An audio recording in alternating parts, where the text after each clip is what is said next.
Welcome to the Condor DM show. Off script. That means, unlike other nights, I have nothing written down. I have some plans on sort of freehanding, saying some things, like, talking about some ideas, and I'll bring them up and see how far we dig into them, what your thoughts are. But it's all about us, all about talking to you tonight. So usually I kill like the first hour or so with something like a game or something. Not tonight. Tonight's just us talking for a few hours at the very least. If people are late tonight, they're really not late. I mean, as long as they get here and I'm still here for a while, they're good. I I got a few videos I've done recently, so we could talk about some of the things there. I've seen some things on the social media stuff and bring that up. Maybe I'll talk a bit more about my sandboxing and how I do dungeons, how I create dungeons might be an interesting thing. Um, Old school D&D as far as really what it was meant to be and why it's not broken, say, for example, especially at higher levels. And yeah, woo. And like the recent video I did where the writing is on the wall, it really was. And there is Craig. What's up, Craig? Glad you made it on time. Look, I'm always going to start 10 minutes early. I think it's just I do that out of habit. Plus, I'm not going to dig into the things I plan on mentioning, but I don't get a thing. This isn't going to be me giving you a big talk at the time. It's just going to be like, okay, it's that time I'll start mentioning some stuff and it's a back and forth. And if you guys don't say much at any certain point, don't worry. I'm a machine. I'll talk. I'll find ways of talking. Like I will talk. No worries, right? But tonight's just going to go over some things and let you guys bring some things up. That's another thing is I might bring some things up, but it's freehand. So if you guys got something to mention while I'm talking, we can dig into what you're mentioning, stuff like that, questions, whatever. I'm here. I'm here. I'm here for you, right? That's what it's going to be tonight. Here for you. It's all about just getting used to this. We'll see how tonight goes. This is like a, how should I prepare for these things in the future? I sort of wanted to leave tonight open for potential interviews, but I realized interviews aren't happening. So here we are. So casual night, I sit down. This, if you see my promo video for the channel, I did that, which was me being a bit funny. I don't know how that came across to you guys. A little bit of dry humor in there, me being sarcastic. I did the Rome thing. I had one conspiracy guy come by that video, and he even like mentions something about like the song. Did you do it for this reason? I'm like, dude, it's humor. It is all meant to be humor. Now I'm somewhat being serious. The world is a messed up place. I'm going here. I'm doing the whole Roman thing. We're at the end, but here it's like the stadium games. Come watch. How you doing? But in reality, there's a lot of people out there stressing out about stuff, and I'm like, I'll be here. Oh, and there's Black Rose who got his cup today, and he was showing that off. I put the image up for anybody who wanted to see that. I really like how that cup turned out. Like, the way they show it to me and the way they show it on the thing shows a little bit like the image isn't exactly matching, but maybe it's just on their end. They match up the image for me. Because when you got that looks pretty. Like the black looks like it matches the black on the cup. And I'm like, that's beautiful. That's exactly what I was hoping it would be. You're the first person to order something out of my merchandise and actually receive it. And that cup looks really nice. And it's a nice size. They have a couple sizes. I picked the biggest one, obviously. I also got some white cups on there just to let people know. The white cups I picked the biggest size of those. And it says that's slightly bigger than the black cup, right? But the black cup, if you go now to the site, there's a little promo people can do to save, right? At the end, I'll get a few bucks for it. And that's, hey, I appreciate that from people, but it's an easy cup to get. It has the basic main logo that I use, right? And for Black Rose, that cost a bit of money because he ordered it from Norway. Norway and Wales. But no worries. Like I said, I don't get anything written down tonight. It's just about talking about a few things, like how I make up dungeons, a little bit about sandboxing, plots, and sort of more maybe dig into that. And I've got some recent videos, like I said, the writing was on the wall before WotC ever took over D&D. And yeah, I really think it was. The cup is approved. It is actually really nice. I was happy to show that off to people that you gave me. You took a picture of it right away. I was like, all right, I'm letting people see this because this is pretty fucking cool, right? Like I picked a really good merchandise place. I did a lot of research for a couple weeks on the many different places you could do merchandise through. And that one is, I mean, it's one of the most common ones used, and it's used by a lot of YouTubers. So I was like, well, if they're willing to put their names on that, and I've seen some of the YouTubers that do, I was like, okay, I'll definitely do that. And it's like, okay, sure, let's do that.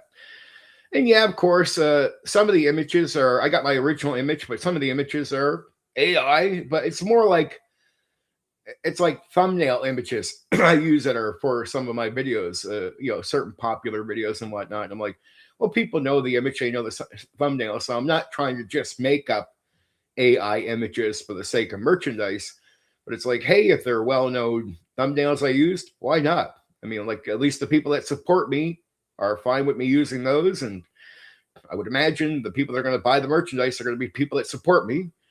So it's not like I'm trying to draw in some outside crowd or be some store and expect a bunch of people to buy from it. That's not even the point. It's just all kinds of people are asking. Here's the good news. I finally got my 3,000 hours. I went through the first 2 steps of YouTube, and it should be like I hope in a day or two. My channel, it should be approved. I got everything approved. I got the AdSense. I got the first review done, all approved. I should be approved in the next day or so. And then I finally have the super chat button. You could become a member and all that. So people have been asking me how they can support me in the more YouTube convenient way. I'm there. And had a coffee break. Yes. Got to have a coffee break in the morning. Got to have a coffee break in the morning. Personally, I'm Canadian, so I have an old school cup I've been using forever, my Toronto Maple Leaf. Yes, I like the Toronto Maple Leafs, but that doesn't matter. That's hockey. It's not gaming. I don't want to talk to that. Yes. Hitting the 3,000 hours there, Monkey. Yep, totally got it. When I couldn't, I was surprised because the AdSense, from what it tells me, is supposed to take a couple days. It took like 2 hours, and they were like, "Yeah, you're good on that. You're through." I'm like, well, okay, all right. yeah, finally hit that. I was quite happy to finally hit that, and then just start the process. And you got to start the process of getting accepted once you hit that. And it's just first 2 layers down. Now, hopefully, in the next maybe so many hours or day or so, I'm good. I checked how you have to pass these things. There's nothing wrong with my channel. I do consistent content. You guys all know this.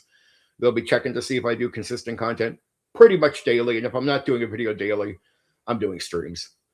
Very odd days that I'll pretty much have nothing coming up. But that's like 1 day out of every like 3 weeks where I'll completely take a break off, right? Because it's good to have a break, a slight break from YouTube. And even the way I put out videos, it might be like early in the morning, get a few videos. And if that day I just need a mental break from the YouTube stuff, I just make sure to get some early content out, right? And I got content ideas forever. So I'm never really worried about that. I'm going to do a thing on puzzles soon, which is, again, that has to do with the guys asking me to do like personal videos. Now, they're not like the hottest videos ever, but I know it's for certain guys that are interacting here. So I'm always happy to appease them. Like, I don't mind putting out videos that I know won't be hot, right? Just to appease the people that are willing to give me direct support. Hey, if you're willing to do it, that's fine. Like, YouTube's not that big. I'm not that egotistic about it. Like, I like growing on YouTube, but at the same time, I don't mind doing things where it's like, oh, that's not going to be a hit, but hey, it's going to be a hit with a few people. And that's satisfying enough to me, right? And you never know. Some of these could be bigger hits. I mean, you just never know what people are into or what topic I'm going to hit on, like doing the character arc stuff. So here, we'll start on a subject that I've noticed still goes around quite a bit. And I never get it because it's the plot gimmick. Should we have guys are talking about doing plots? And I'm like, I don't know. Like you'll do simple plots, big plots. I do sandboxing, as you guys know. Like when it comes to specific games, like Pendragon, a lot of these sort of plot ideas are already just there. So it's not like something I got to come up with. When you get to D&D, that's really where you got to decide, I guess, if you're going to make a plot. I don't do plots, as you guys know. I picked it up from Traveller. I do pressures. I might make you owe something. I might give you ownership of something that you need to maintain or something like that. Little minor things that say, hey, at the start of the game, if you don't get up and do something soon to make some money, you'll do this. I don't pre-plan adventures and that. It's just like you got to go make money, but you go figure out how you're going to do it. I have all kinds of options. My worry is bringing the world alive. So I focus on the local place, the NPCs, and then some background stuff happening that you can either involve yourself in or actually skip. And to me, where I don't have a plot, I mean, in ways, I can just run a campaign until either you retire, right, or something like that. But I don't got like an end thing. I don't got plots that are all tied together and this is what you're doing to the end. There's no real, I never really planned for an end with my campaigns. I don't. I never have. It's just something I find unnecessary. More, I'll look at the levels and where you get when you want to retire the characters. That's what I look at. Thank you very much, Craig. Yeah, just consistent hard work, doing the content every day and getting the hours up. Some people get lucky, like if they're playing to a certain audience and they do certain types of content that I won't do, you can get that. You can have 500 subs and get the 3,000 and get the button in the membership. It just depends on what kind of content you're doing. Like I purposely do content I know is slower because like I'll watch other guys like I could do that content. No, I could do this content over there. No, right? Especially if like I see some guys out there that will do only Dungeons and Dragons and they'll do all the stuff out of the books, but I'm like, you're with old school, but you're only going to get so far where you're at what point are you done talking about torches in the dungeon? Right? You can only, there's only so many of those you can hit.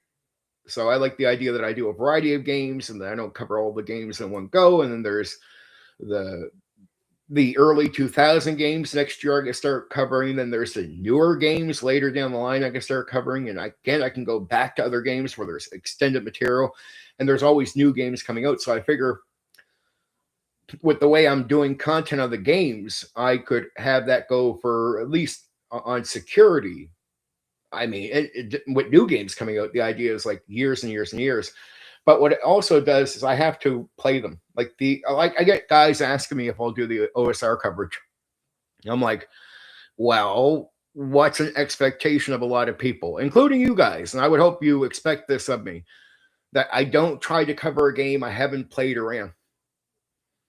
So I would hope that you guys expect me to have some experience with the games I'm going to cover. So a lot of guys ask me if I'll do OSR games. I'm like, well, privately, without telling you guys too much, I get guys doing short runs with me through games, but more to learn them, experience them, and have, so I can have an actual opinion and know what the fuck I'm talking about from direct experience, not just I read it. Like, it's like I know old school. I know they're cloning games. I could talk about, like, Hyperborea.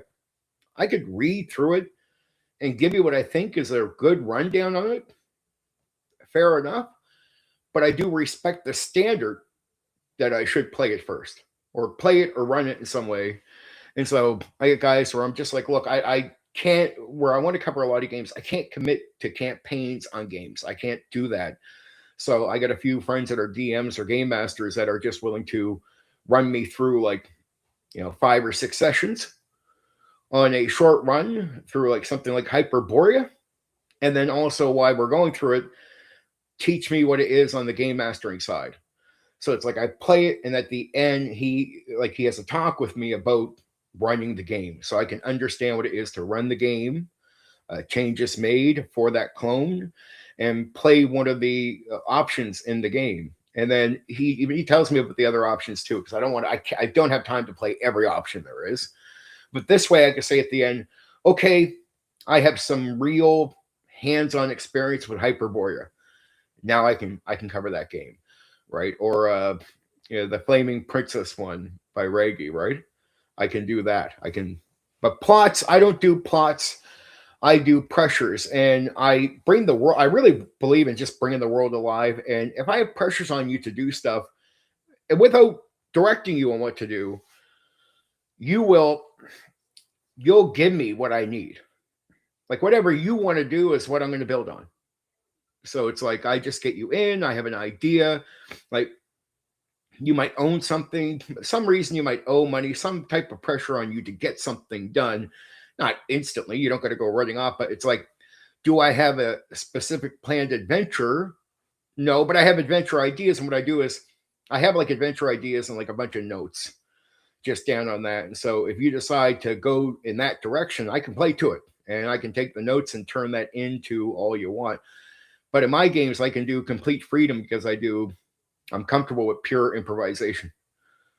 Right now, a lot of guys will be like, man, well, I might screw up a DM, go in, just, turn left or go off the reservation. I'm like, that's not an issue with me at all.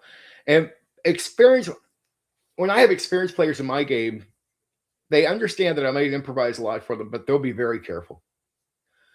They'll be very careful because they're like, it's like he can improvise some really cool stuff that you'll like. And then Steven can improvise shit that you just wished you just kept going down the street. Like just don't turn. It's not that he's afraid to improvise. It's not even slightly his issue. Steven can improvise like breathing, but it's what is he gonna fucking improvise? And a lot of my experienced players will know I can be on point, but I can be out there too. And where I'm not afraid of improvising and coming up with stuff really quickly. They know I'm really confident with that. And I'm confident at just not being repetitive because I've been doing it for so many years. So when it comes to plots, I hear the guys online talking like, should we do these big, drawn out plots, like write it like you're a producer or something? I'm like, no, dude. What you do is you bring the world to life that they are in. I worry about introducing them to the NPCs and the places that are around them. And then through that, the NPCs will tell them a bit about the setting. I give a rundown on the setting, that they're going to be playing in, like the area. So they have some idea that their characters would somewhat understand. I never put characters in a place where they're from there. So it's almost like, hey, it almost makes sense that you as a player and your character would have a limited amount of knowledge on the place. I purposely do that. I don't put you in your home because then why wouldn't you know so much more? And then what does that mean? I got to do a giant lore dump on a player for their character. And I'm like, no, I don't want to do that. And I'm used to balanced lore dumping. So I can have a lot on a setting or an area, say my Skullhorn homebrewed one. I can have a lot in the area, but I know not to dump on you. I know that's no good. I know to give you a bit going in so you have an understanding and then feed it to you. But that gives me a reason to have NPC say something to you, talk to you, interact. Like I'm pretty confident in what you're going to do going around different places. I can first off just feed you more information about the setting, the local place, and then just let you interact with it. You want to get a job somewhere, go do something, create some type of adventure. You want to go look up in some library, some relic, do whatever you want. You want to go start crap with people. You want to do some stuff in the town or city that you're in. I'm ready for that too, because I can send you out to a dungeon. I can send you out to the woods. We can do this. But people are like, well, what's the whole point of it? The point is the experience of actually just playing in the moment. I never look past the moment. Like I always remember the moment, what we're in at the time is the most important thing, right? And of course, now we want to have ideas of what we're going to do. And there's an idea, but it's like, well, what's the random ending? Like, man, all that shit doesn't matter. Trust me. It matters what you're doing in the moment in the game. So that to me is the most valuable part. And pressures from Traveler. That the whole Traveler gimmick with the spaceship and the pressures, I always love that. And it's just something I adopted to my sandboxing really early. And it's something I've just never had to go the other way on. I've never, after I experienced running Traveler, I just took that back and said, I'll never fucking create a plot. Like I'll never do a plot. Plots are useless to me. Like the plot, that doesn't mean I don't do plots. What I mean is I don't pre-plan plots. What I do is just build them. And I build them from what you're going to do because I like giving players freedom. I don't like doing railroads, to be honest. There are exceptions. I don't usually do one shots, except for when I'm in where, like, if I go to a new place and I want to bring some people into my circle and they're not sure if they want to join a bigger campaign, I'll do some one shots just so people can get an idea of my game mastering, what it's going to be like to actually play a game with me. And if they like the one shot that I do, they can join the bigger campaign. But I'm a campaign DM or game master. And now there's some games out there that are just not made for long campaigns. So, I mean, I don't run a lot of them now. Like, I like campaign play, really. So, like, World of Darkness is really appealing to me because I can get a lot out of that, which I'm doing now. D&D, of course, and my own system, of course, lets you do pretty much the same thing. Sandbox. I like doing stuff like that. I like sandboxing just because it's giving players something. But I do know players can get completely lost. I'll hear players go, they want freedom. I'm like, well, you want freedom to do anything? Well, they want freedom in a game where a guy's trying to send them on a railroad. Where I'm like, yeah, okay, give me the same player. I'll be like, you have total freedom. The second you give a player who's complaining total freedom, they go from, man, I want freedom to, I don't know what to do with it. You don't? Like, I'm giving it to you, and you can do anything, and you have enough information. You have the character, your ideas with the character, or whatever little backstory you come up with. You have a shitload of stuff to work with, and you got a little pressure on you, something very minor, but you got to get it done. And it's like, okay, well, the pressure is going to be the main point to get you moving. But if I take the pressure away, do you know how many players will just sit there who complain about no freedom, and you just give it to them like, here, man, complete freedom. Well, there must be some walls, and you think, no, dude, you don't know me. There's no walls at all. I'll let you go anywhere and do anything. And the second you give somebody who's complaining complete freedom, it just shuts them down. Now, some players who don't have that attitude, they can take initiative, but it's just, you don't always get a player that can take initiative. That's why you get a lot of DMs out there that will do sandboxing, and they have groups that's pretty consistent where the group is like, oh, they'll talk like at the end, for example, or wherever the fuck they're talking, and they're trying to figure out what they even want to do. And even talking becomes a little dry, right? And that's where I think it's important to get into social interaction. That's old school D&D. I think that video was really important that I did. I don't think a lot of people appreciate the genius of social interaction, how important that is to the game and how easy it is. And voices don't really matter. I'm like, well, yeah, they'll be like, well, why is social? I've asked guys asked me in the past, why is social interaction so good for old school D&D? Why is it really, stupid? I'm like, well, okay. I said, let me guess. You played in a game where you went and made multiple characters. You're going and getting in fights at level like 1 and 2 and 3, and you're dying pretty consistently and going through characters. And they're like, yeah. I'm like, that's not how you're meant to play it. I'm like, huh? I'm like, yeah, you're meant to. You should learn early, but the early fight where you get wiped out is to teach you, just like other monsters are there to teach you certain things about paying attention. You learn right away the game is about survival. So if a game is about survival, is it better for you to keep running at fights or to avoid them at all cost? Common sense should just tell you as a player, that's how you avoid going through a meat grinder experience in old school D&D.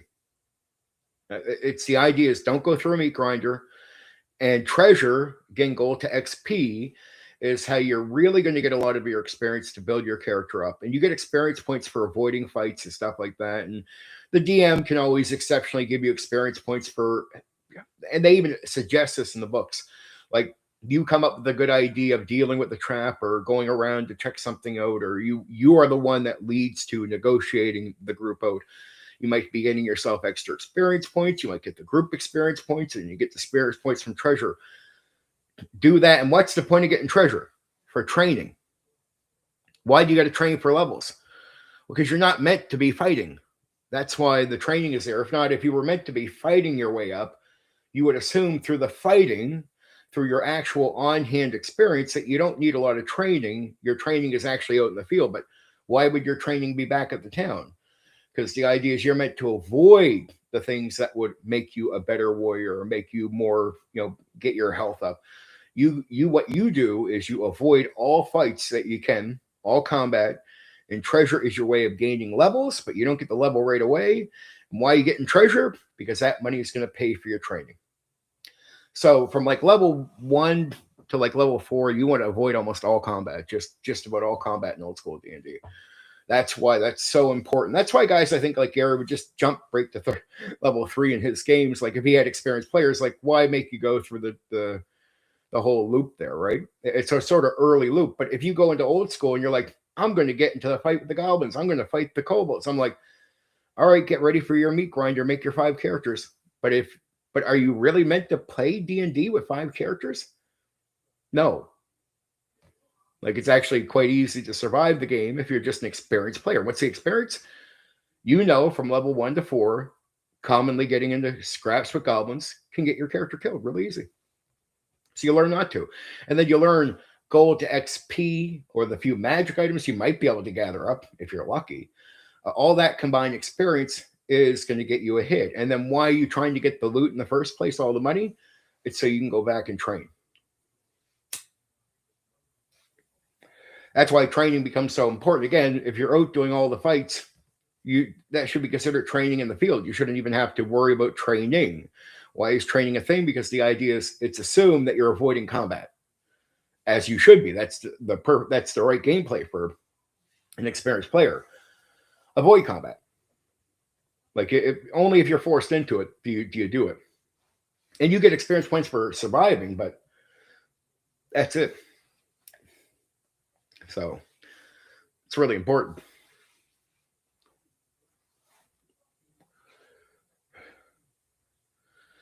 It can be. Yeah, I hear you, Craig. It can be Black Rose, but at the same time, I would say, all right, you got lucky. That's a good experience. But what if you don't? Which happens quite often. So then if you keep playing that way, what are you going to do? Go through a meat grinder. So first level fighting, to me, it's thrilling if you're forced into it and you fail the negotiation. Okay, fair enough. You got to fight. That happens. It is a punishment for failing. The idea is to avoid the fight. So if you're in a fight, that you should consider that failure early on.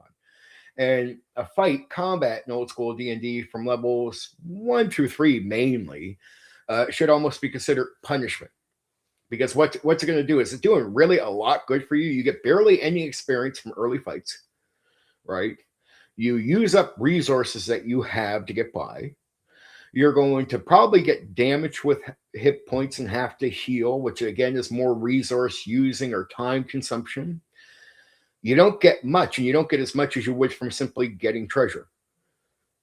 So negotiation and avoiding combat should get you experience, and DMs will give you experience for avoiding combat.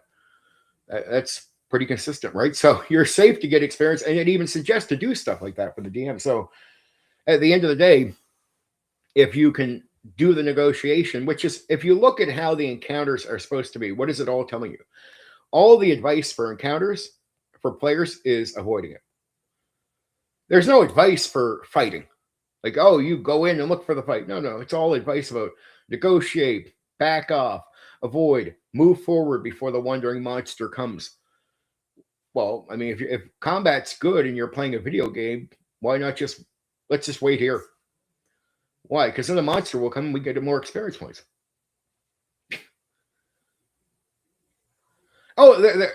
It can be great, but what's really important there, if you're skipping a lot of that, what's really, really good? Well, I mean, social interaction is part of that. Social interaction with the other player character, social interaction with the NPCs, getting to know the world through the setting, learning about it. And the social interaction part is really about developing your character, because that's the really awkward. Like, look, of course, your success or failure in fights and that can have an effect on, should mentally have an effect on your character if you're trying to develop a character.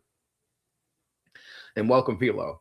But it's like a lot of social interaction is opportunities, especially early in the game, where here's a chance for you to answer questions. Because I say things like this, like, you answer one question with your character, you can assume that that means a lot of things. It's like, you say he thinks this.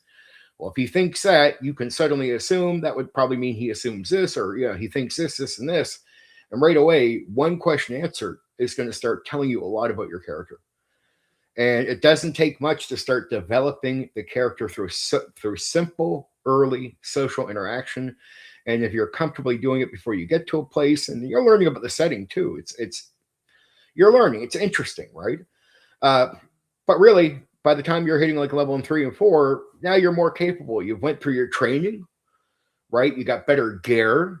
Now, if you meet up with goblins, you have a much better fight, or a much better chance of surviving the fight. So the risk of going for better items behind the door where the tougher monsters are, now it's there, right?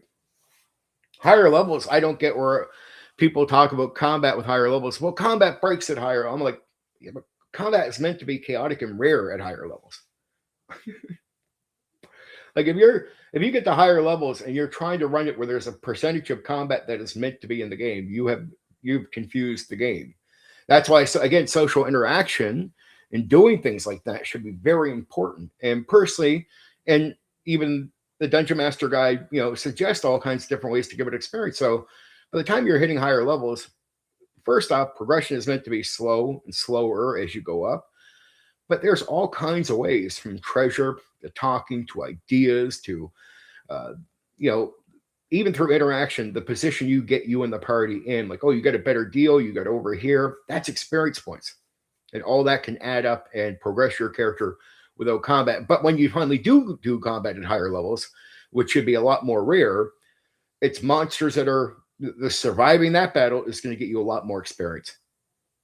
Combine that with magic items that you are more accessible to you now, that you can actually get into these fights.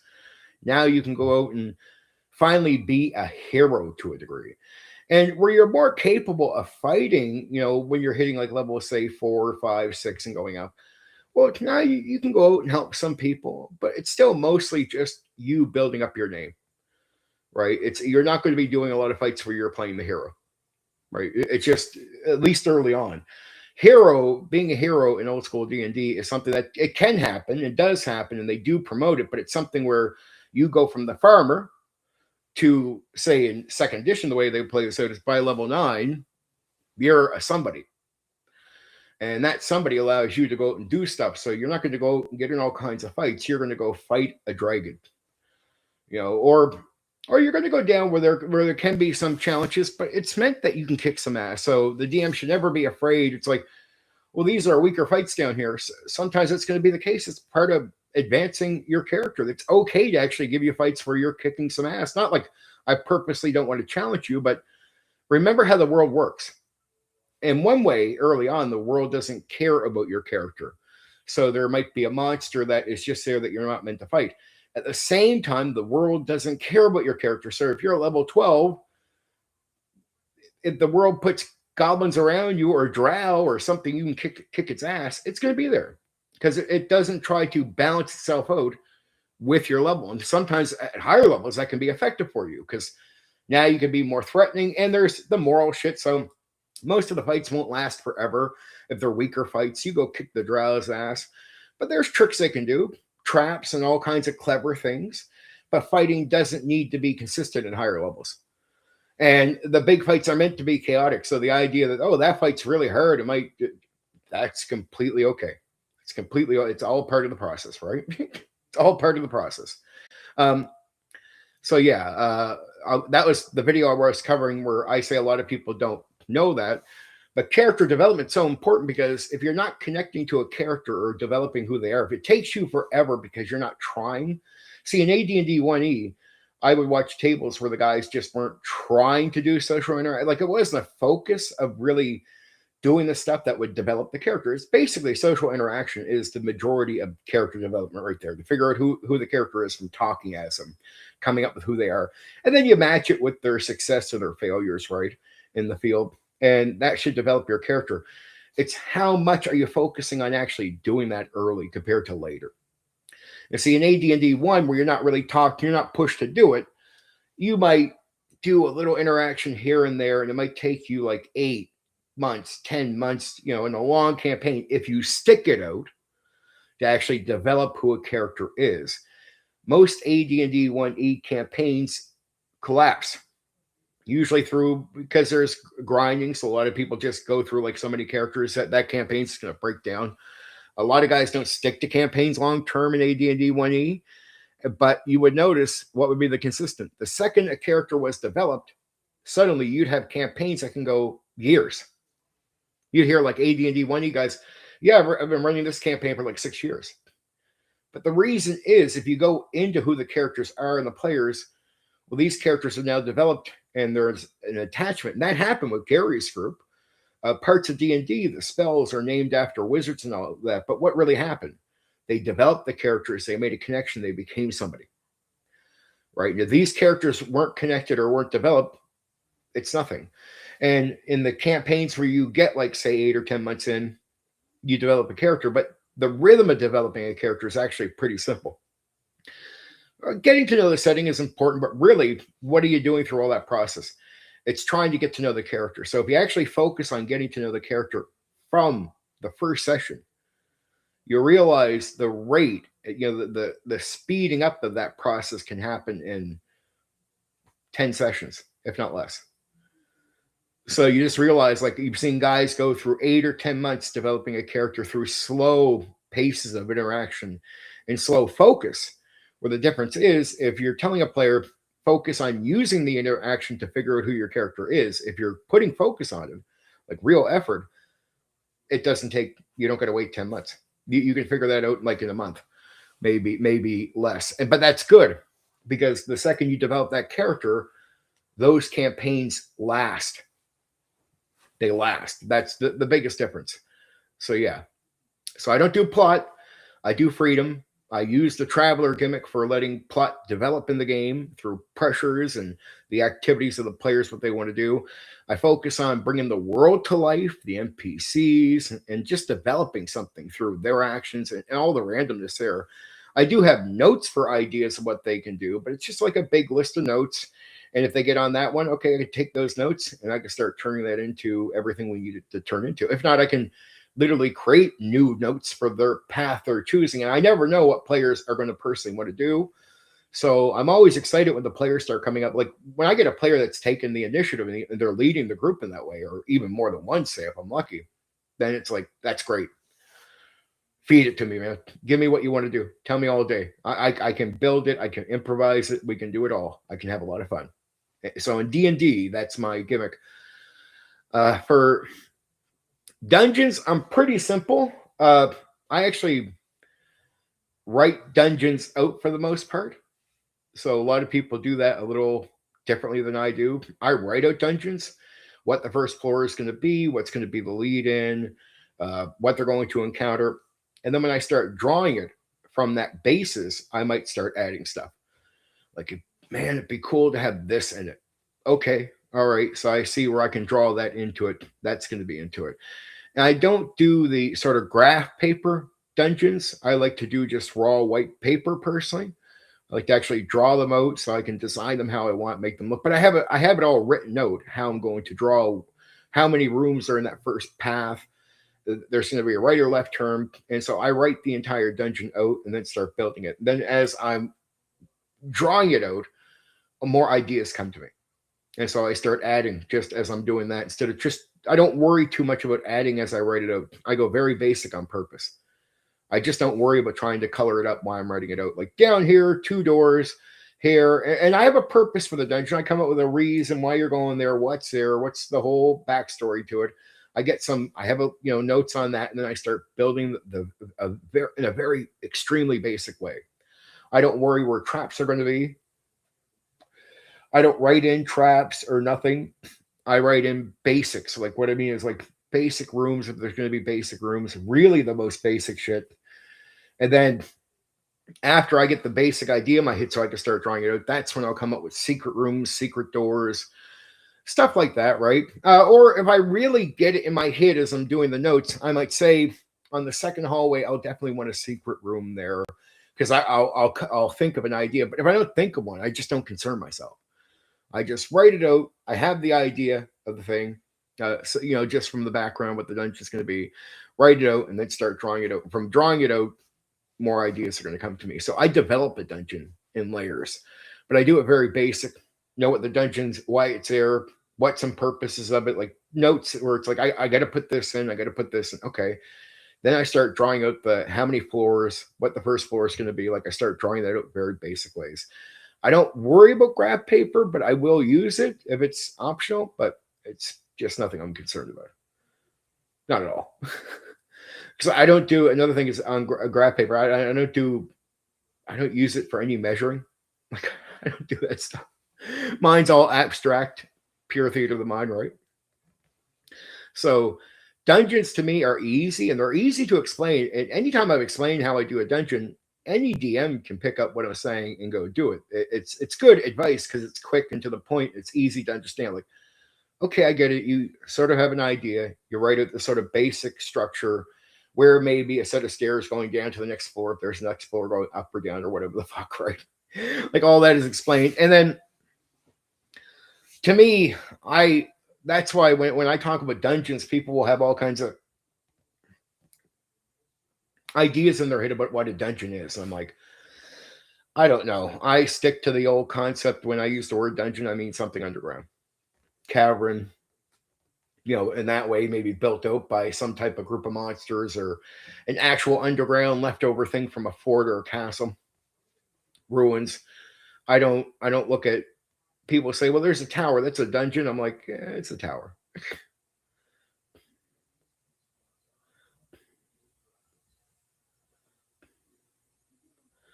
Yeah, you're doing some stuff there where I don't do. I'm old school where I don't worry about the coloring in part. You know what I mean? Like I'm really old school in that way. And to me, it's when I'm playing with the dungeon, when I'm taking you through it, I'm going to bring it alive then. Like if I show it to you, it could inspire you. Oh, that looks like a really cool map. I'm like, yeah, don't worry. As I explain this place to you, I'll bring it to life in your mind. And I'm very confident with that, and I do that as successfully. So I could, but it's like the miniature thing. It's like I get people can say they see a miniature and they're like, "Oh man, it's wild in my head," but I'm like, "Don't worry, I can bring that to life just through explanation, just through playing into it. So I can the monster I can bring to life in your head." And I don't even honestly. Some guys use images. I don't need to. That's why I say like you could just give me a set of dice and put me out like on an iceberg with somebody. I swear I can run the game and have no problems. Like I just don't need all the other stuff that people do, so it's not necessary for me. Now, talk about back to early combat. I have nothing against early combat, but I always tell players too, if you're going to get in combat early on and you're not really meant to do it, it should be with strategy. Like I remember playing early on where I know I'm not supposed to get into combat, but one of the things I'll do is go, okay, I want to scare the monsters. So if it's like kobolds or goblins, I want to terrify them. Like I want to manipulate and scare most of them off, like if I can. Like if we got to move them physically in any way, let's not make the fight last long. Let's scare the shit out of these things. Let's basically check what's going on too, see how many there are. Like, it's all strategy. It's back to the strategy in the mind, right? But I prefer to avoid combat at all cost early levels. At all cost. And just worry about getting gold in that. Not worry about getting so much that I'm like, I need to be filthy rich early on or have like, because you get games like that where there is combat and the treasures behind combat. What happens to a lot of DMs? Next thing you know, their players they're like at level 6 and 8 with like just a mountain of magic items and a mountain of things that are just unnecessary. And it looks ridiculous. And I'm like, no, I'm not looking for a mountain of stuff. I want to get enough for my training so I can train for my level, right? That will be my big aim. And by getting enough for my training, it's also to get my level, right? So by getting the gold. I'll get the experience from that. That will get my experience needed for the level. And then that gold also pays the training for the level upgrade. So I worry about that early on. And then when I hit like level 3 and 4 and stuff like that, now it's me and the group will take more chances trying to get more treasure because now we're trying to gear up. Now we're trying to get magic items. It is to better our situation because now we're at a stage where we can take the option to go into more combat. And then again, at higher levels, with a good DM, you know, they're not trying to put you through a grind as if you're at lower levels. Like they won't, combat's not supposed to be thrown at you at higher levels in a way that would break the game. Like if you're, all this combat breaks down, like, well, how much are you throwing at the player characters? Like you should be doing a lot more interaction. They're important people now. Like at level 9, you're an important person now. Now you are somebody. Now you can go meet up with the noble. Now you can go do this. And there should be a lot more of that actually going on because now you're a somebody. And now, so socially, your reputation's good. And that's something you should be able to play on, right?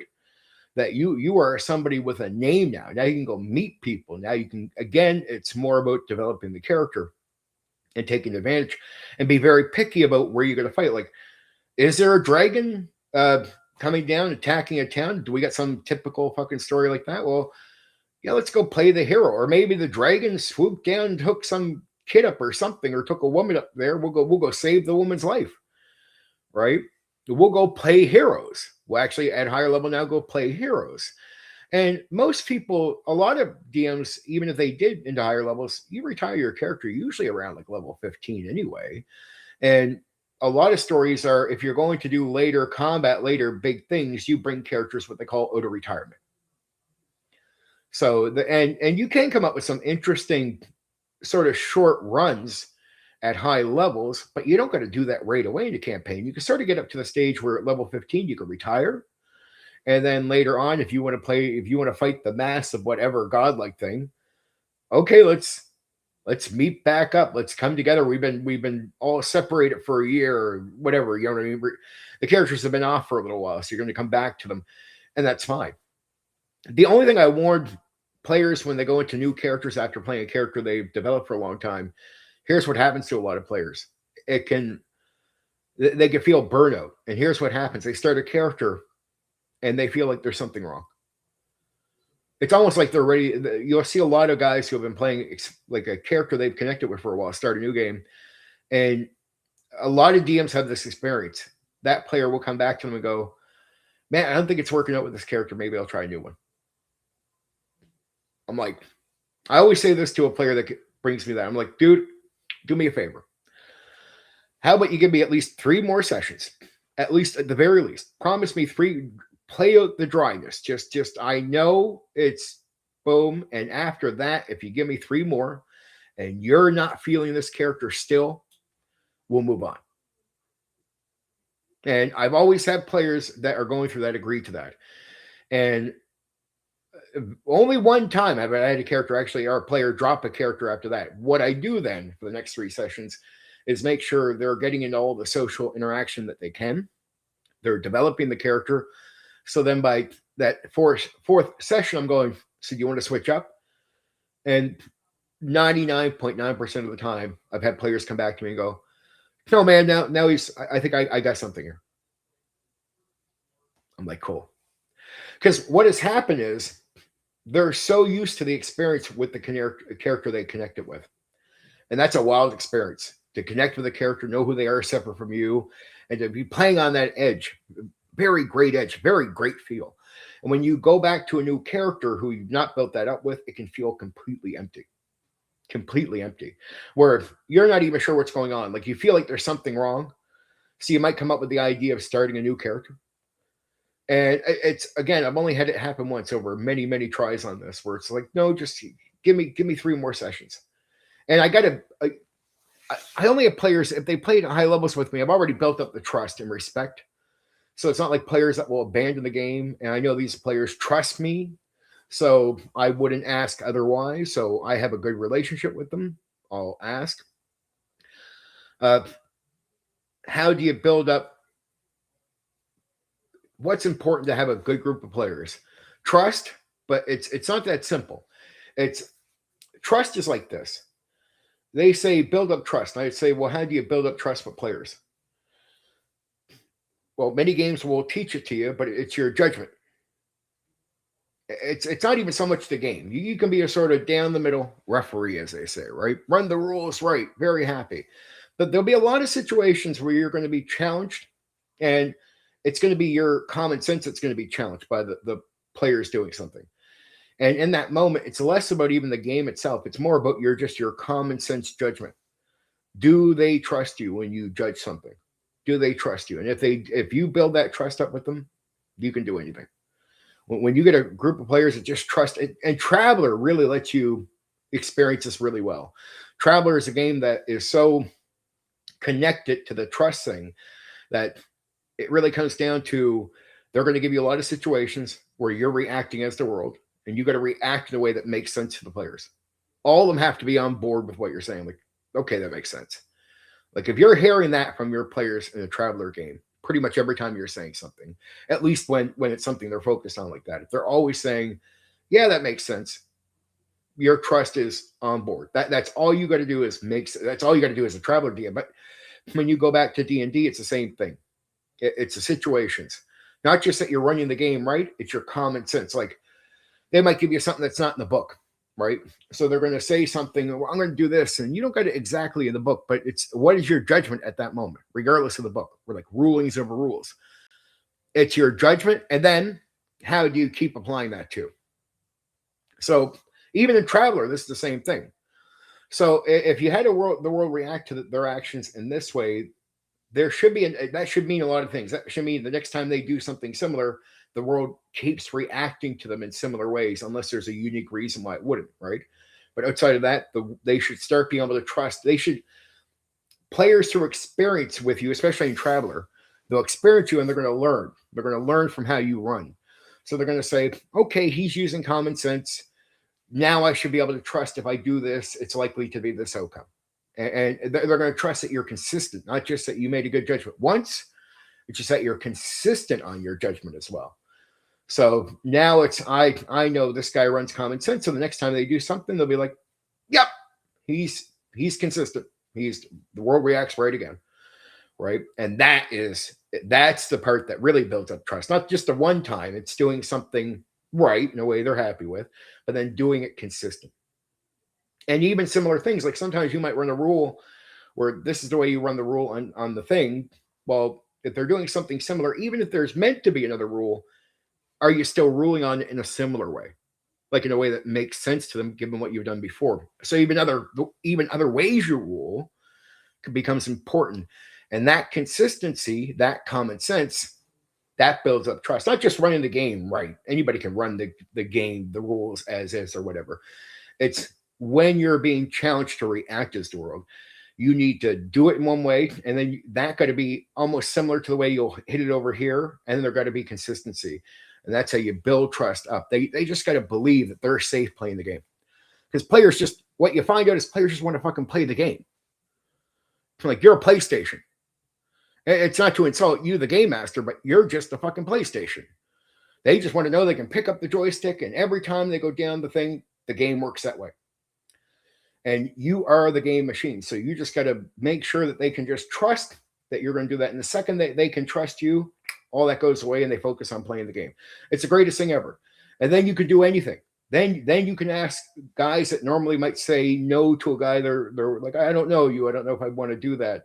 But once they know that you're someone who's consistent, quality, now you can say, how would I do that thing with you guys? And they'd be like, well, if it's you, and you'll hear things like this said from players that are picky, they'll say things to you like, well, if it's you, I'll do it. Because there's a built up understanding that this guy's consistent, he makes sense, he's going to hit it out of the park. And they feel safe to assume I'll do that in other games in other areas, right? That's usually how you build up trust. It's really important.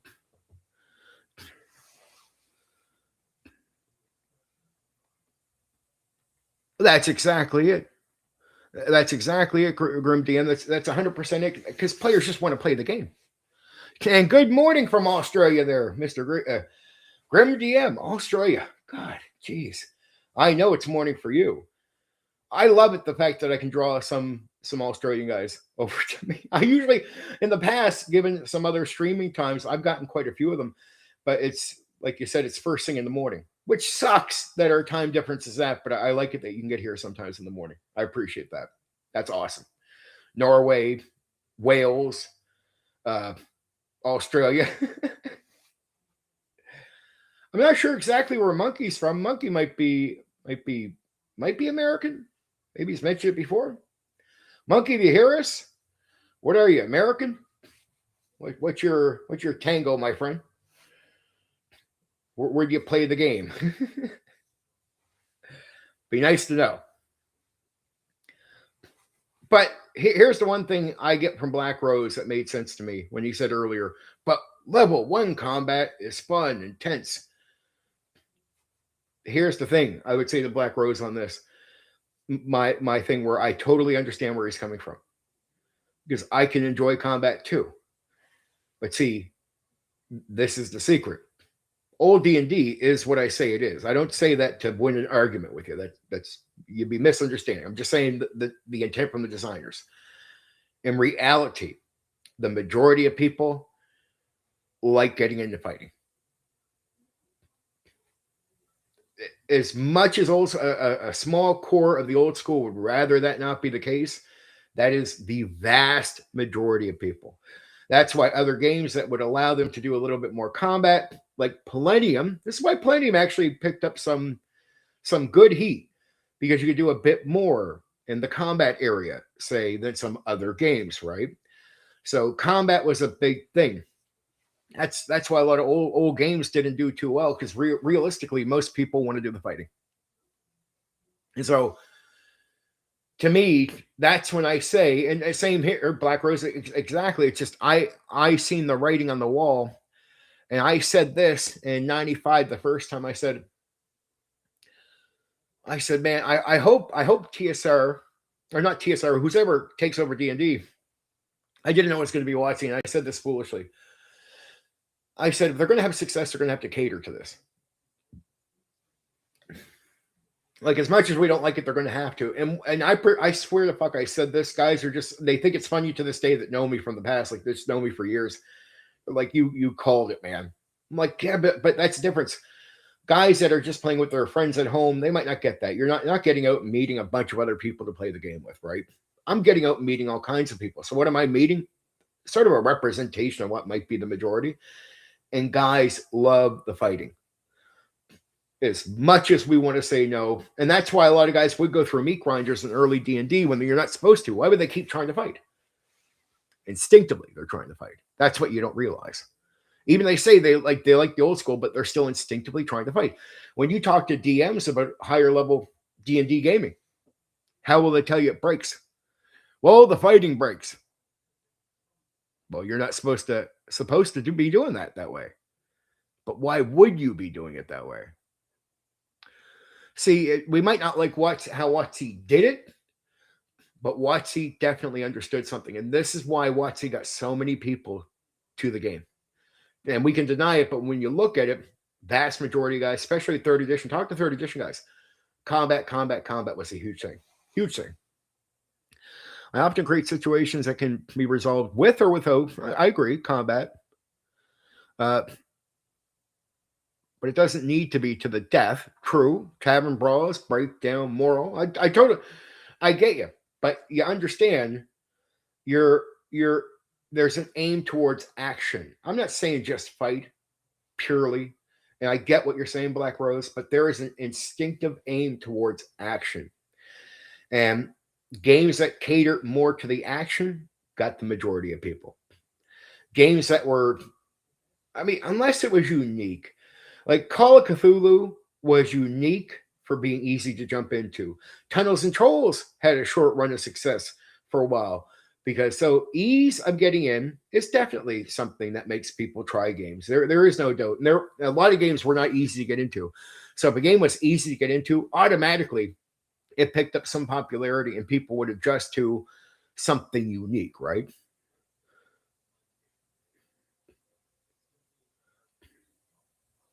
Oh yeah, and I see. I even turn combat into role play, like actually have monsters yelling at you, not just do hit, hit, miss, miss, do the details. So I like to color up combat, but I mean, it's what you're talking about it right there, Grim. It's you're dangling out the carrot of action, and more players want action.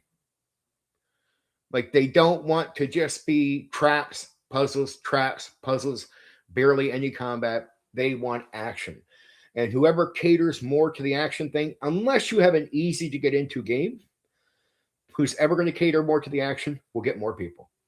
And we just can't deny it. But to me, we can fight it. We might not like how WotC did it, but it's one thing that I think turned a lot of people away from the TSR editions of D&D.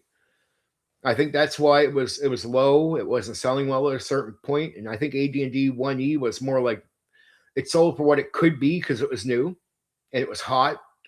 And so I don't deny the sales of AD&D 1E, but I think what happened really early with AD&D 1E is the majority of people that bought it went away, and they went looking for games that were easy access, if they like Call of Cthulhu, for example, or they went to games where they felt more action could be taking place. So if you look at Palladium, most of those games they're screaming action at you. Even if it's not exactly the action you think it's going to be, a lot of people went to Palladium for the intent of looking for action. Like when you think Robotech, you think action. When you think Teenage Mutant Ninja Turtles, you think action. When you think hero games, especially, that's why hero games had a bit of a run at a certain point, you think action. Guys went to Star Wars for action. See, any theme that could even give you the hint of action got at least some play from it, more than others. Right? It just did. If you were hinting at action, it was telling you before WotC comes into the market. Most people want action, and want action in the way old school D&D doesn't do action. They want action where there's back and forth fighting. You're not just shot down and dead. It's not a meat grinder, so they don't want meat grinders. They want action, and they want it pretty early. They don't want to wait. That's why, like in old school D&D, you really want to avoid combat from level 1 to 3. That's why Gary would start, I think, at level 3 with experienced players. Like, okay, we can go more into combat. So what's Gary Gygax doing? He's leaning into a part of the game right away where you can start going towards combat, where at level 1 to 3, you really want to avoid it, right? You want to avoid it as much as you possibly can. So I don't hate WotC. I sort of get why they did what they did. I mean, I don't like some of the decisions as of late, but when people say WotC isn't D&D, I'm like, forget all that talk.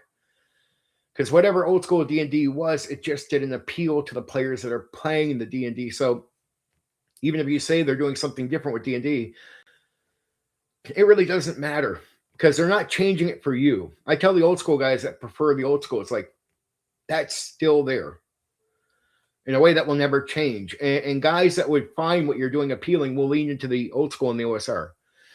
Now, I would say to the OSR and the old school guys, they should be more attractive to the few guys in the new school that will lean into them because they get some of them, they don't get a lot. And Shadow Dark, I think, proves that because there were some people more than normal from the new school that definitely hopped over to Shadow Dark. But again, Shadow Dark is leaning away from old school play. Right? There's a bit of leanway, which sort of needed to happen.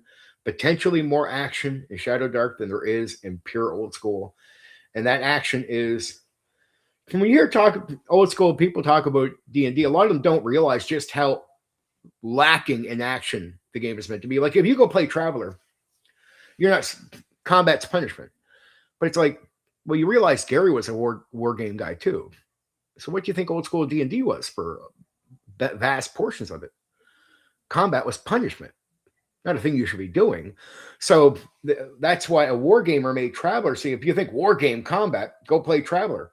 Well, combat that's a punishment, but it's a war gamer because it's about strategy, right? Just like wargaming is.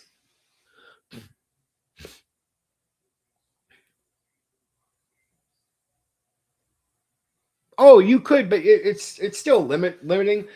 Good DMs, how can I say, had to make the early part of the game interesting. So if you're not going to do a lot of combat, social interaction is important. And I'd say this to anybody. I don't care who the players are. I don't know how many players I met that were guys that only played dungeons and just thought they wouldn't be good at social interaction. I can't do a voice, man. I'm like, you don't need to.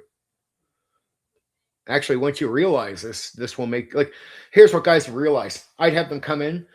I wouldn't even teach them about doing other voices or changing tone. I would just have NPCs talk to them. So I get them used to talking. Then I would tell my initiative players, it's what I said in the video, but it's true. I tell the guys that would take initiative, you talk to them at the camps and stuff like that too. You know, we got this new player. Or they would just do that with new players, period. These were guys that would take the initiative. So I talked to my more confident players about doing that. And then I'd have NPCs. Here's what would happen to the guy who's been playing for 3, 4, 5, whatever amount of years before he meets me. He gets in, he's never been the talk guy. He just tells what he wants from the merchant, and the DM decides how much it costs, and they move on. Almost no talk from guys like this. They would get into my game thinking they'd suck at socializing or social interaction, and then I'd be okay. And I wouldn't tell them to don't do a unique voice. Just talk as yourself. Just go ahead. I don't care. Right. So they talk to the barkeep. They talk to the person over here. They talk to the guard. They be talking to the initiative player who's going to take initiative with social interaction with them. And what they realize is they got comfortable with it. And once they got comfortable with it, here's what happens with every single one of them. They can't shut the fuck up. Now they're constantly talking in character because they realize it's not just good for socializing, it's good for strategy. Now you can tell the other characters what you're thinking, what you're going to do. It's better. And how do you get minds working together as a group? You can't do it from shutting up and thinking. You got to speak out loud. So the more comfortable these players were with talking, the mind comes together, right? Now you're working as a group, really thinking out loud, saying your thing. But guys realize, don't shut up. And then the next campaign, the next character, now that I had this guy used to talking all the time, and he wouldn't shut up, he went from never talking to doesn't shut up to, okay, dude, you're playing like a smaller guy. Why don't you, remember this guy's going to talk a little bit different. You're not going to do a voice. Just don't be so boisterous with this guy. Also, think about what your halfling thief would say. And he would try that, but he's already confident with talking. So you go in. Yeah, it's only a tone change. It's not hard to change tone, soften up just a little way you speak, and maybe understand if you speak with a certain attitude, but that guy doesn't, be a little conscious about how the halfling is going to speak. It doesn't take much. It's a little put yourself in check and consider as you're going into it. Okay, not hard at all. And the imagination with the other players, you realize players are not judging you. Other players don't care about you doing a special voice, neither does the DM. And we can all take in what the character is. Your tone shift will be enough to manipulate. Manipulation doesn't take much. Minor changes gets to manipulation. On the topic of low-level combat, risk reward had 2 players at level 2 who wanted to loot bandit hideout and filled up backpack full of gold. They weren't wealthy at the time, okay? But they were weak with low strength and had a drag bag between them. And I promised them I'd throw any random encounter at them. And a pair got 3 encounters, a pack of 16 wild dogs. Then, I'll let you continue. Action movies often start with some sort of action sequence, which gives immediate buy-in. And the reward. I totally get you. I wish. Here's what I think happened with TSR and the guys that made the game. Well, imagine you're making a game. Initially, you think mostly war gamers are going to come to. It's what I really think happened, Grim DM. Remember, D&D is made by war gamers, like by Gary and other people that do war games. Dave was different, but still, we're thinking war game mindset.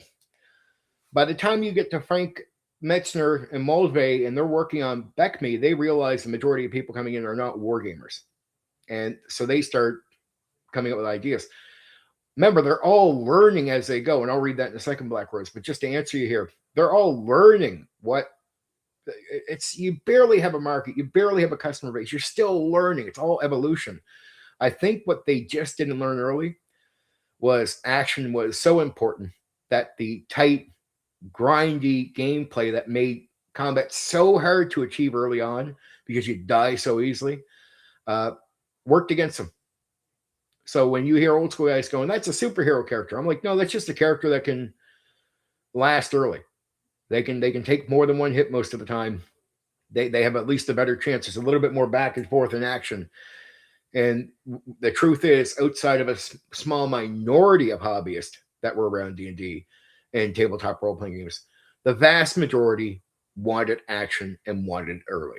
That is the absolute truth. And WotC, the secret sauce is they figured it out. You might not like how they did it, but they figured it out, and that's why the majority went to them. And it's just something I think even second edition did not do the greatest job. At least they did the -10 on death's doorstep thing, -10 stuff. There was a little bit more chance of not just dying instantly. So a little leaning into it a little bit more. I still wish instead of having the old school call to superhero gaming, I'm like, you just got to realize, guys, this is going to get it going. But TSR can't stay. What I would say to them, they'd be like, well, it's not made for everyone. Well, here's the problem. Because you're so picky, you don't give enough money to TSR to keep them in business. So if you want a company to keep making products, they still were willing to do that for you. If you want a company to keep making products for you, either you are going to buy everything, the experiments, even the failures to a degree, like you got to invest. Like, okay, there's some weird shit, but we'll buy it. If you would have done that, you keep TSR afloat. TSR wasn't getting that purchasing from their very picky audience and needed more customers. If you're going to get more customers, in reality, you got to look at what the majority is trying to look for. And you can tell that through the market. They're going to Palladium. They're going to any game that seems like it might hint towards more action. Black Rose from Continuation. A band of 8 orcs, then a band of 3 brigades. They lost the last encounter but survived. They can surely say, though, that session was one of the most adrenaline-pumping sessions we ever had. I'm not disagreeing. I love the action, too. Don't get me wrong. I could appreciate the slow grind, but at the same time, I understand both sides of it. I really do. I don't like the slow combat in the WotC editions, but I do. I always said this. And I got heat on Dragon's Foot Forum for this. I said they should have upped the hit points for characters in old school with second edition. People are like, oh man, like I had the old sort of minority there just destroy me, yell at me pretty much for saying that. I was like, we should have more hit points, because if you give more hit points early on, we can have more action right away. I said, I know how bad that sounds to you guys, but I said, I've been running for a lot of different players, not just a small group at home that accepts this type of grindy gameplay. So when you get out and meet what's a representation of the majority, you find out why a lot of people are walking away, because they are looking for early action. You can rip at them, you can criticize them, but it doesn't change it. They just don't want to do what you're doing, and that's the majority. They just don't want to do what you're doing. The hard grindy from the get-go just don't want to do it. They want to take their chance, like Black Rose is pointing out here, and in reality, that's exciting. And it's exciting, even in old school. And he's talking about running old school. He's not talking about running new school. Black Rose runs second edition. That is adrenaline. I did early action too. I can't control how players are going to play the game. So if they go look for the action, they're going to get it. It's not like I'm going to have them avoid it, like just avoid it. If you run into it, fine. Right? I would give hints. I would give the talks to new players. Remember, early on, it's not actually, it doesn't have to be action-packed. Remember, you can get gold to get experience. I'd say things like that, but I would never say it doesn't mean you can't fight. And what I would find is most players, even in second edition, I'd sometimes have people go lose characters often, in some cases, because they go looking for the action. I realized right away as an old school guy, you know what? If I pump the characters up with a few more hit points, it would change, like the likelihood that they would survive this early and we could do the action that they want would change the entire game. Like you don't even need to change AD&D really overall. A slight minor change would overwhelmingly change the experience, and it wouldn't really make it easier at the middle levels, and it wouldn't really make it a minor upgrade boost of hit points early on. Would only simply mean early on where you're supposed to avoid a lot of combat. It doesn't have to happen. But in the higher levels, you'd still have to go back to it's not meant to be a combat grind, but to a degree, if you have a few more hit points, you could change the entire game. You wouldn't have to do with what WotC did.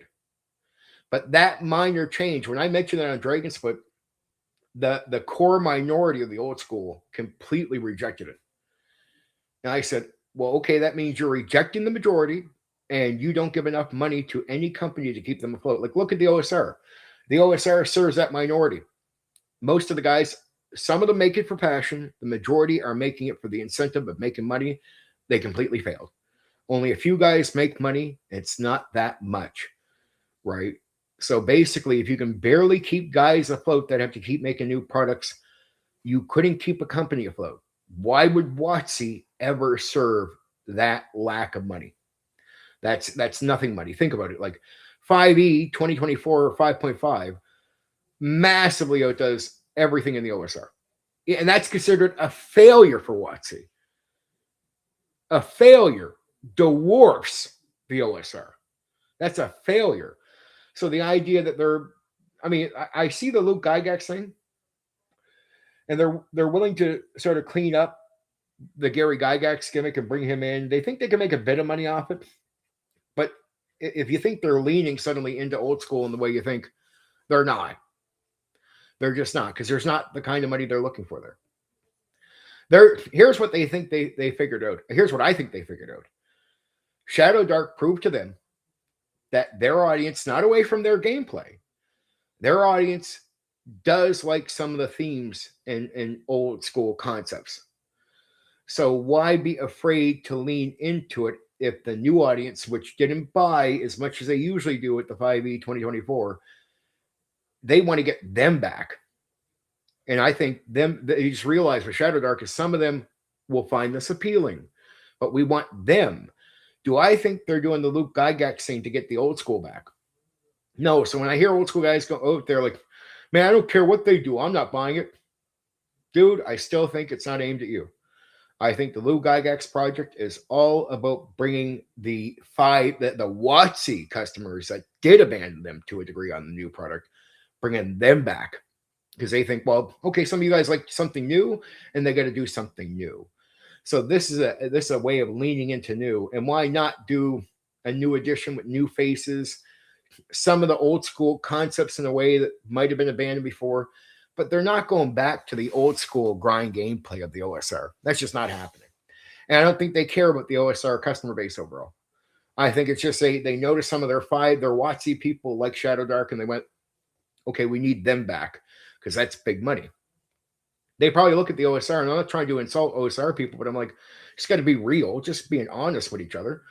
Look at the top OSR guys outside of Kelsey, and you'll realize it's a pinch of money. It's pocket change to WotC. And they have Hasbro behind them, and they have Magic the Gathering.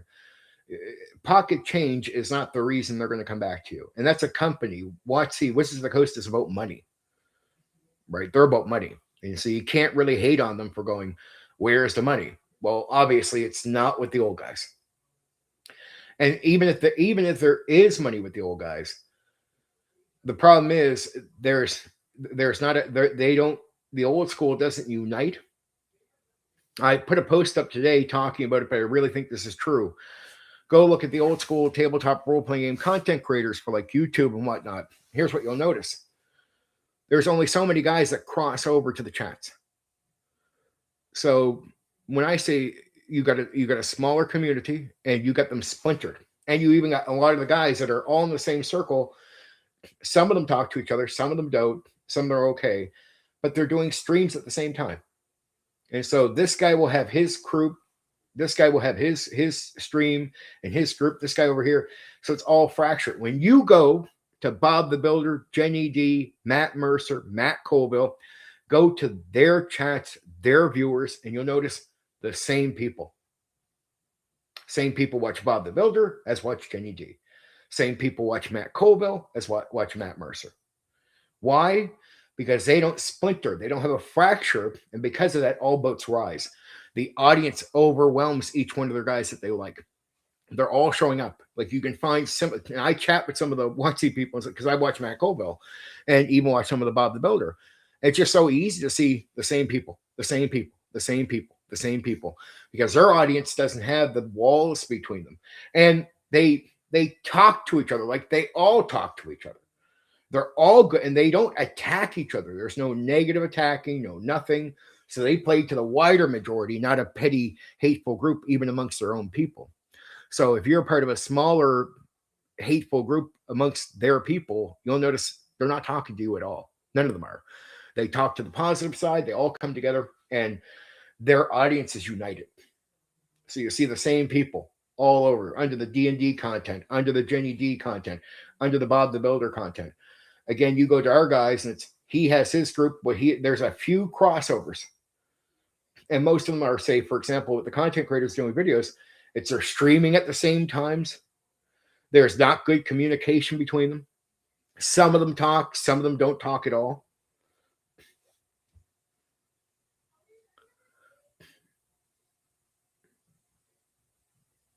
This is 1,000,000% my exact opinion, Grimdia. I might not look. I'll nerd like you and have some issues with some things. I don't like certain 5e elements, but I do realize I don't really hate the people as much as I thought, and I have my own thing. I'm very happy to lean back into what I have whenever I want to have it, and I like the idea that by not hating on certain people, you open the door that they think they can talk to you, and they can. They can. I want the 5e people to know they can talk to me. Right. And I actually went and tried 5e just to sort of dig in. So I'd know something to be able to speak to them. Luke Gygax is just marketing thing to touch on the DNA of the history of the game. And I take it as a positive. Look, it's not perfect. You'd be like, they still have the thing up about Gary. I'm like, yeah, they're look, Luke is using them and they're using Luke. But Luke understands one thing. There's something he said behind the scenes that I think people read the wrong way. They're like, he attacked Gary. He's like, yeah, they're doing it for business. And you'd be like, oh my. I'm like, yeah, but their crowd weren't big fans of Gary at one point. They played into it. And now, given the lack of leaning in from the old school to Gary, why not? If it's just lingering there, and you got Luke, and guess what? Well, a lot of the WotC guys actually talk to Luke. So if you have a talking professional relationship with the guy, you start going, okay, there's no need to keep. This is a stupid thing to keep up. And why not take advantage? Like you said, you're smart there. WotC, they're leaning into it for a purpose because they actually think something new would be helpful to their own audience. And most importantly, WotC can't take AD&D away from me. So why should I feel threatened? This is 1,000,000% it. But see, a lot of guys say that, but they don't really have the confidence. Sounds like you actually got your confidence on this. Is where I found mine too. I have my shit. We talk about the old games here. I get people pumped up on old games. We can go play this anytime we want to. Like talking about the Warhammer the other day, like we did. Doesn't matter how many editions are out. I can still go back to the old school and fucking have a wild time, right? It's all good. I don't like the old in front of some of the games because it makes you think that they're old, but it's not like that. Same. I'm just happy that I have all the second edition books. So for my part, I've gotten D&D books for my lifetime. No disregard to who love other editions. Just need their cash cow. That's it. It's just a shame. It's a shame that our old crowd didn't realize that with TSR, because you would hear them complain about TSR back in the day. Well, they're making this mistake and they're making this mistake. And I'm like, guys, you should have bought some of the mistakes. No, we didn't want to. That's our own fault. But I'm like, well, what happens? Do you think they can grab money off trees for real? Like TSR could not pretend to stay in business, not making money. So they go to business. Well, then you're abandoned. Now you don't get a company catering to you. And it's like, well, WotC bought the thing. Aren't they going to cater to us? Well, they seen that most people wanted to do something else. And most people abandoned as purchasing power TSR. They went to Plenium. They went to all these games, all searching for action. And WotC went, okay, we'll give you the action. And what's the criticism from the old school? They're superheroes. Do you think WotC's caring as they're making massive amounts of money? Yeah, well, our superhero characters they please the majority. So fuck you. It's like, that was their attitude. And WotC is a cash cow now, but they're a business. I was never offended by that. It was like TSR was a hobbyist group. See, TSR, the sad thing for them is they became a little bit of a business later. But see, people get mad at WotC for being the cash people that they are, right? Thaco for life here too, Grim. I still love using Thaco, to be completely honest. But I never got mad at WotC for it, and I realized it's a company, and you got to. And now, if the company is serving you, and you produce the cash for them, they keep serving you.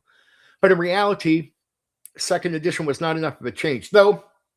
The social interaction is a win, Grim. That's why I drill it, because the combat's not as good in 5e, and you'll notice a lot of 5e players actually don't like the long slog combat. They actually don't. They really don't. They really sincerely don't. I talk to a lot of 5e guys. They actually agree with my criticisms about 5e combat being too much. Like I say, it's there's too many actions, too many of this, and they're like, yeah, it's cool stuff, but we actually agree with you. Like a lot of 5e guys agree with me.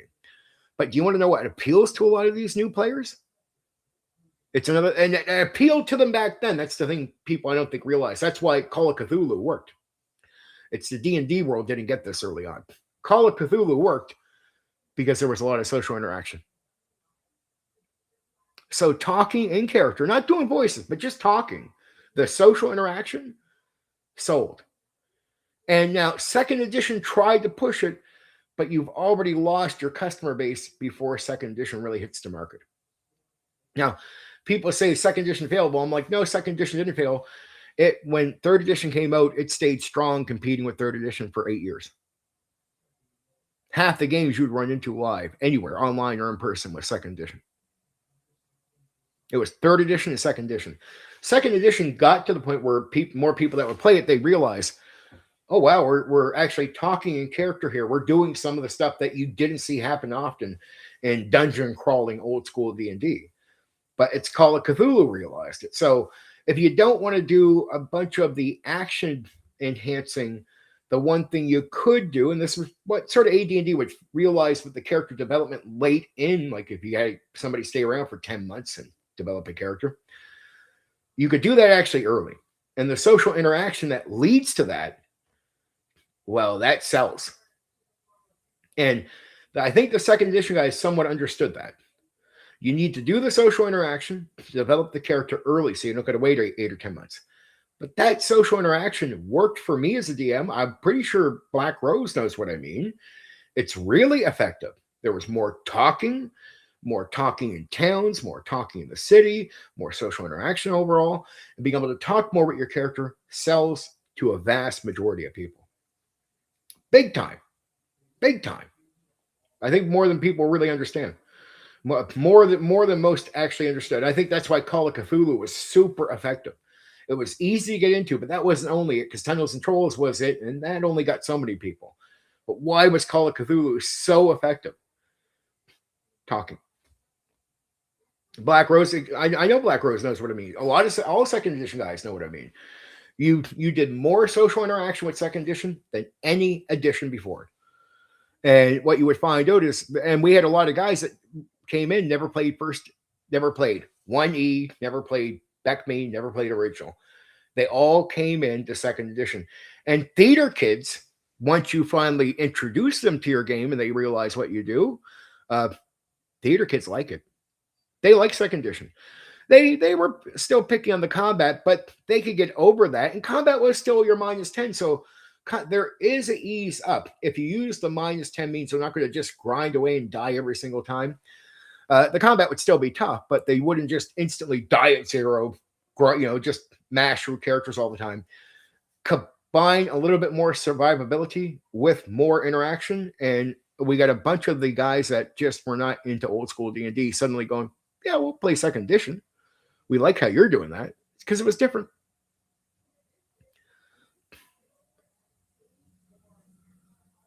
Oh, there is no doubt there's some guys that just want the action. But go back to old school. Go back to old school. Here's the thing. Remember, I'm telling you old school was to avoid combat. Black Rose, what I'm telling you is most people, even with 1E, were guilty of doing more combat than they want to admit to people. So when you would meet a 1E player, there'd be a 1E DM, and I'd be like, what are they doing? He wants to go dungeon crawling. He doesn't care about talking in the town. Now, first off, you could find out it would be effective, but why would guys want to do dungeon crawling? Not because of traps and puzzles, it's because they're going to go get into more fights. Like, I'm bored of this. I want to get on the road and fight. I want to get to the dungeon and fight. There's more action at the dungeon than there is talking in the town. And most DMs are guilty of this. Most old school DMs, no matter what they tell you. That's why you'll hear old school DMs, 1E, that think they're wise about old school D&D, and they're not. Sorry to pick, just being real, guys. They'll talk about the game breaking at higher levels because the combat's all over the place. Well, if the combat is not the major focus of the old school game, and you realize you're not supposed to be grinding through combat at higher levels, so you don't have to worry about it breaking. It actually, the game works once you realize how it actually works. Works perfectly. It's not broken at all. It's only broken if you try to run high levels in a way that you're not supposed to run high levels. But what are you doing for? Higher levels? More combat, more action. So basically what I try to tell old school guys is they're probably blind to it, but their own instincts linked into it. The guys that wanted to do dungeon to get more action, what should they realize? The writing was on the wall. The designers actually didn't want you out looking for combat in that way, no matter what situation you're in. Look, it's not even that you're meant to look for combat at level 4, 5, and 6. It's just that you don't got to be shy about dealing with combat anymore. Right? But you're still meant to avoid combat. Combat is still seen at 4, 5, 6 as punishment. It's only like at level 9 and 10 when you can finally choose to go fight the dragon to save the town. That no longer you can be a hero. Combat doesn't have to be a punishment anymore. But combat does what to you in old school D&D? Just like it would in Traveler.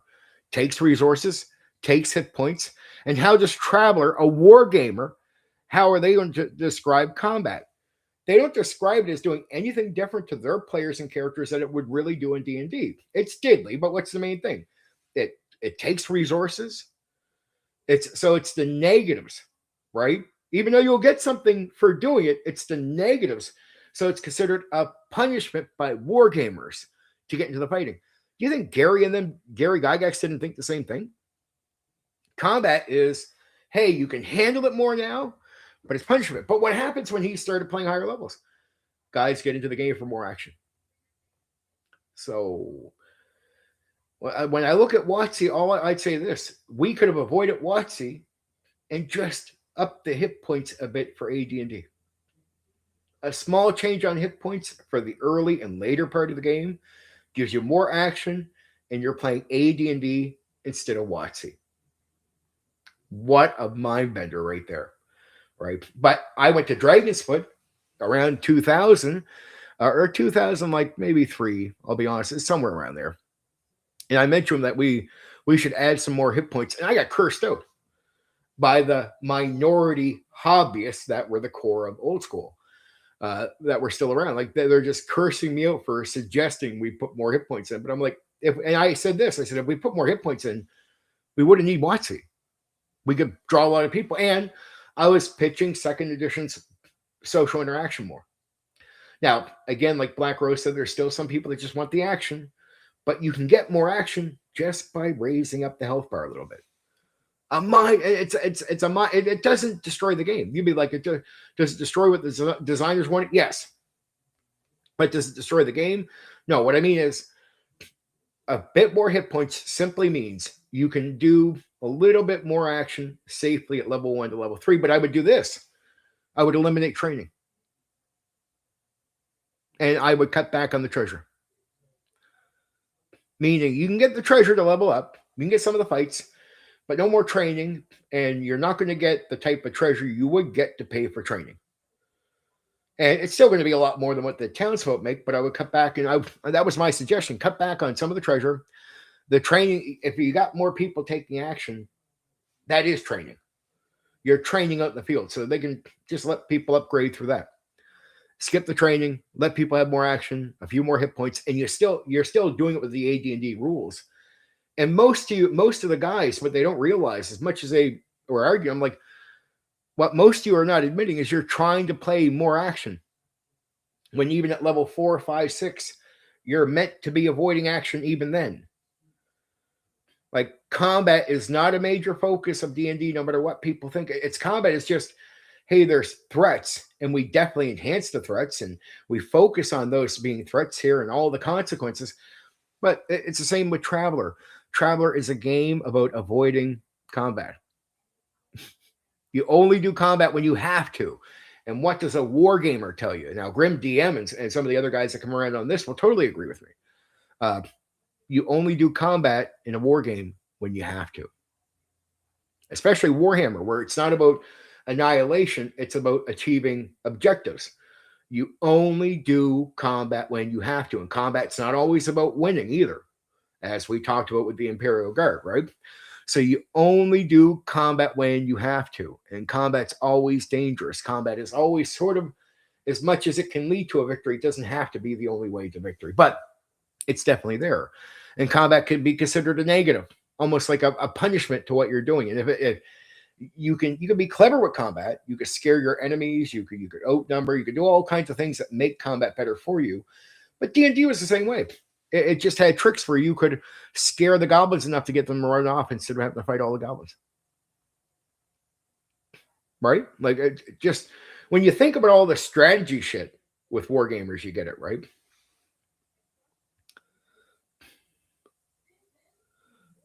Oh, you got to feel it right there. A great warrior win first, then go to war. A failed warrior go to war, and then try to win. That's old wargaming knowledge, where it's like even positioning at the start of the war game can tell you if you're going to win or not. But Black Rose, you get what I'm saying, though. Combat is not the first thing you think of. Combat is like the last thing you're going to do. It's okay, we finally got to do it. Shit. Warfare is always about capturing and achieving objectives. Yep, that's what Warhammer really focused on. Less bloodshed, more effective than you have been. Exactly. So war gamers that were making up TTRPGs, you might think they're all about combat. They weren't. They were completely opposed. D&D all the way through was opposed to a lot of combat, really. Effectively, you should be going out and kicking ass when you're like level 9 or above. That's when you're actually in position to be the hero and actually do some kicking ass and be a godly character, right? In that way. Early on, you only do it when you have to. At level 5, you should still be negotiating.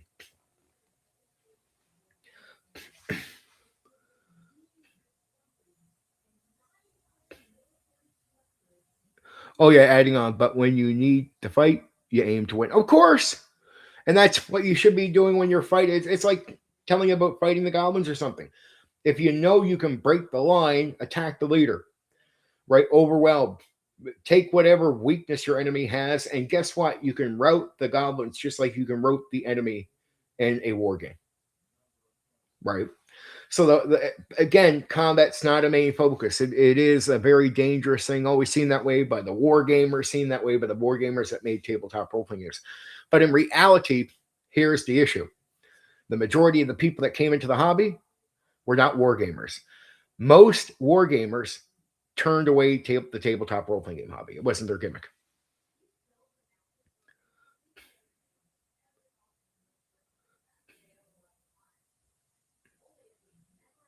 Oh, 100%. Like, a good fighter might block the door.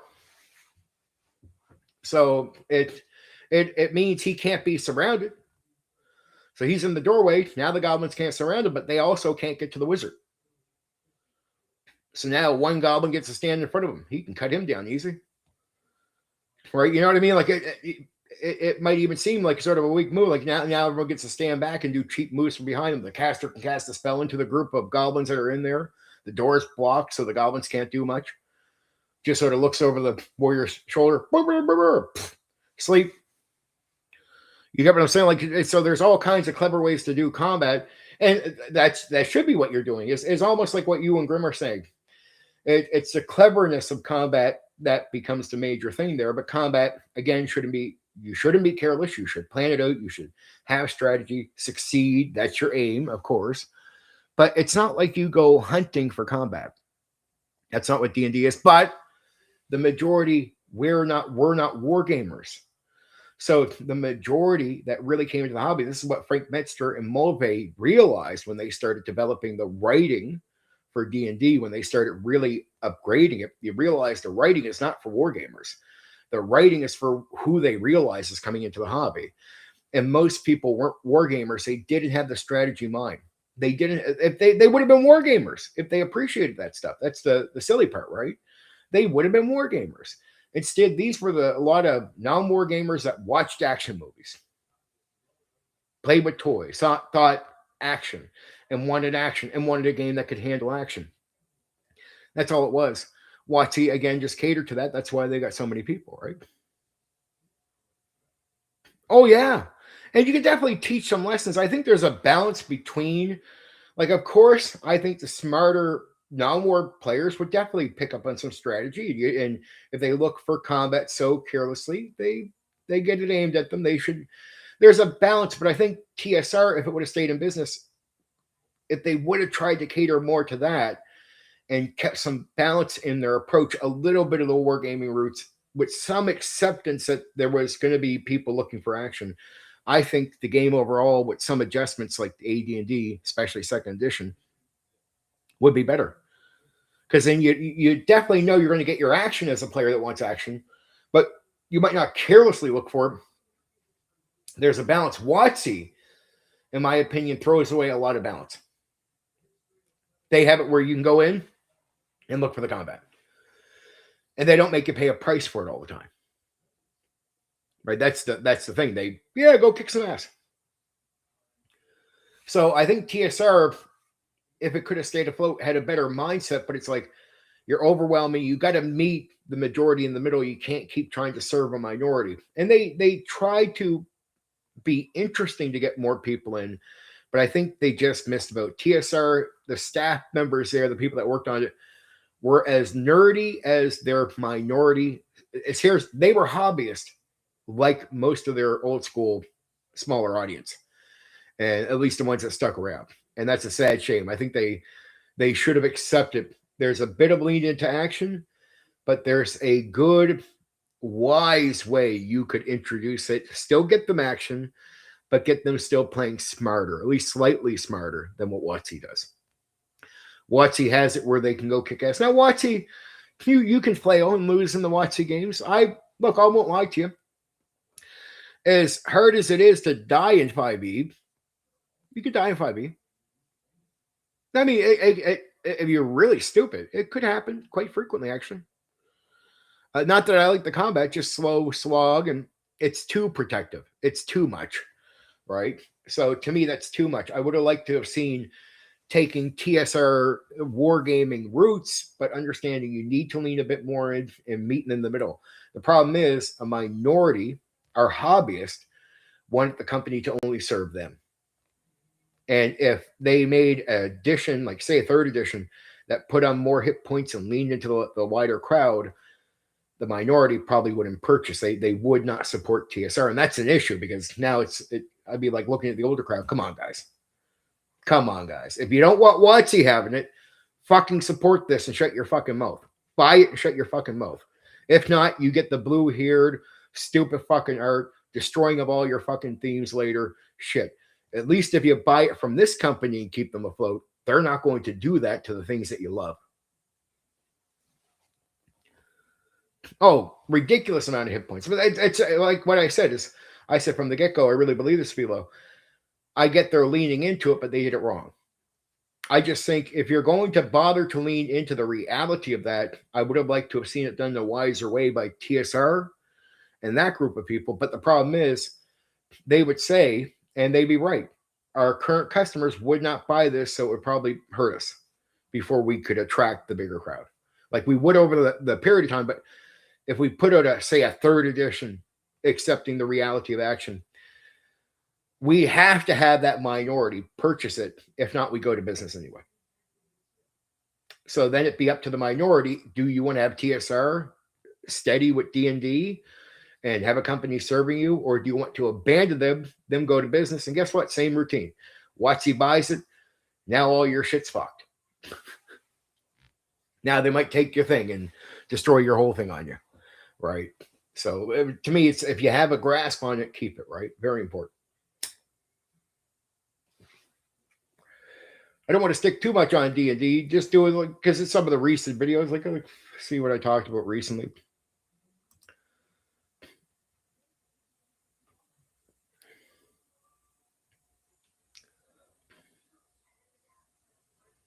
I talked about the traps. I think Black Rose said somebody the fuck around find out one that was pretty good. That was pretty good. It was just stories I had to remember and talk about. It wasn't bad. Traps are funny. My biggest beef with 5e, apart from combat taking 3+ hours, holy fucking right.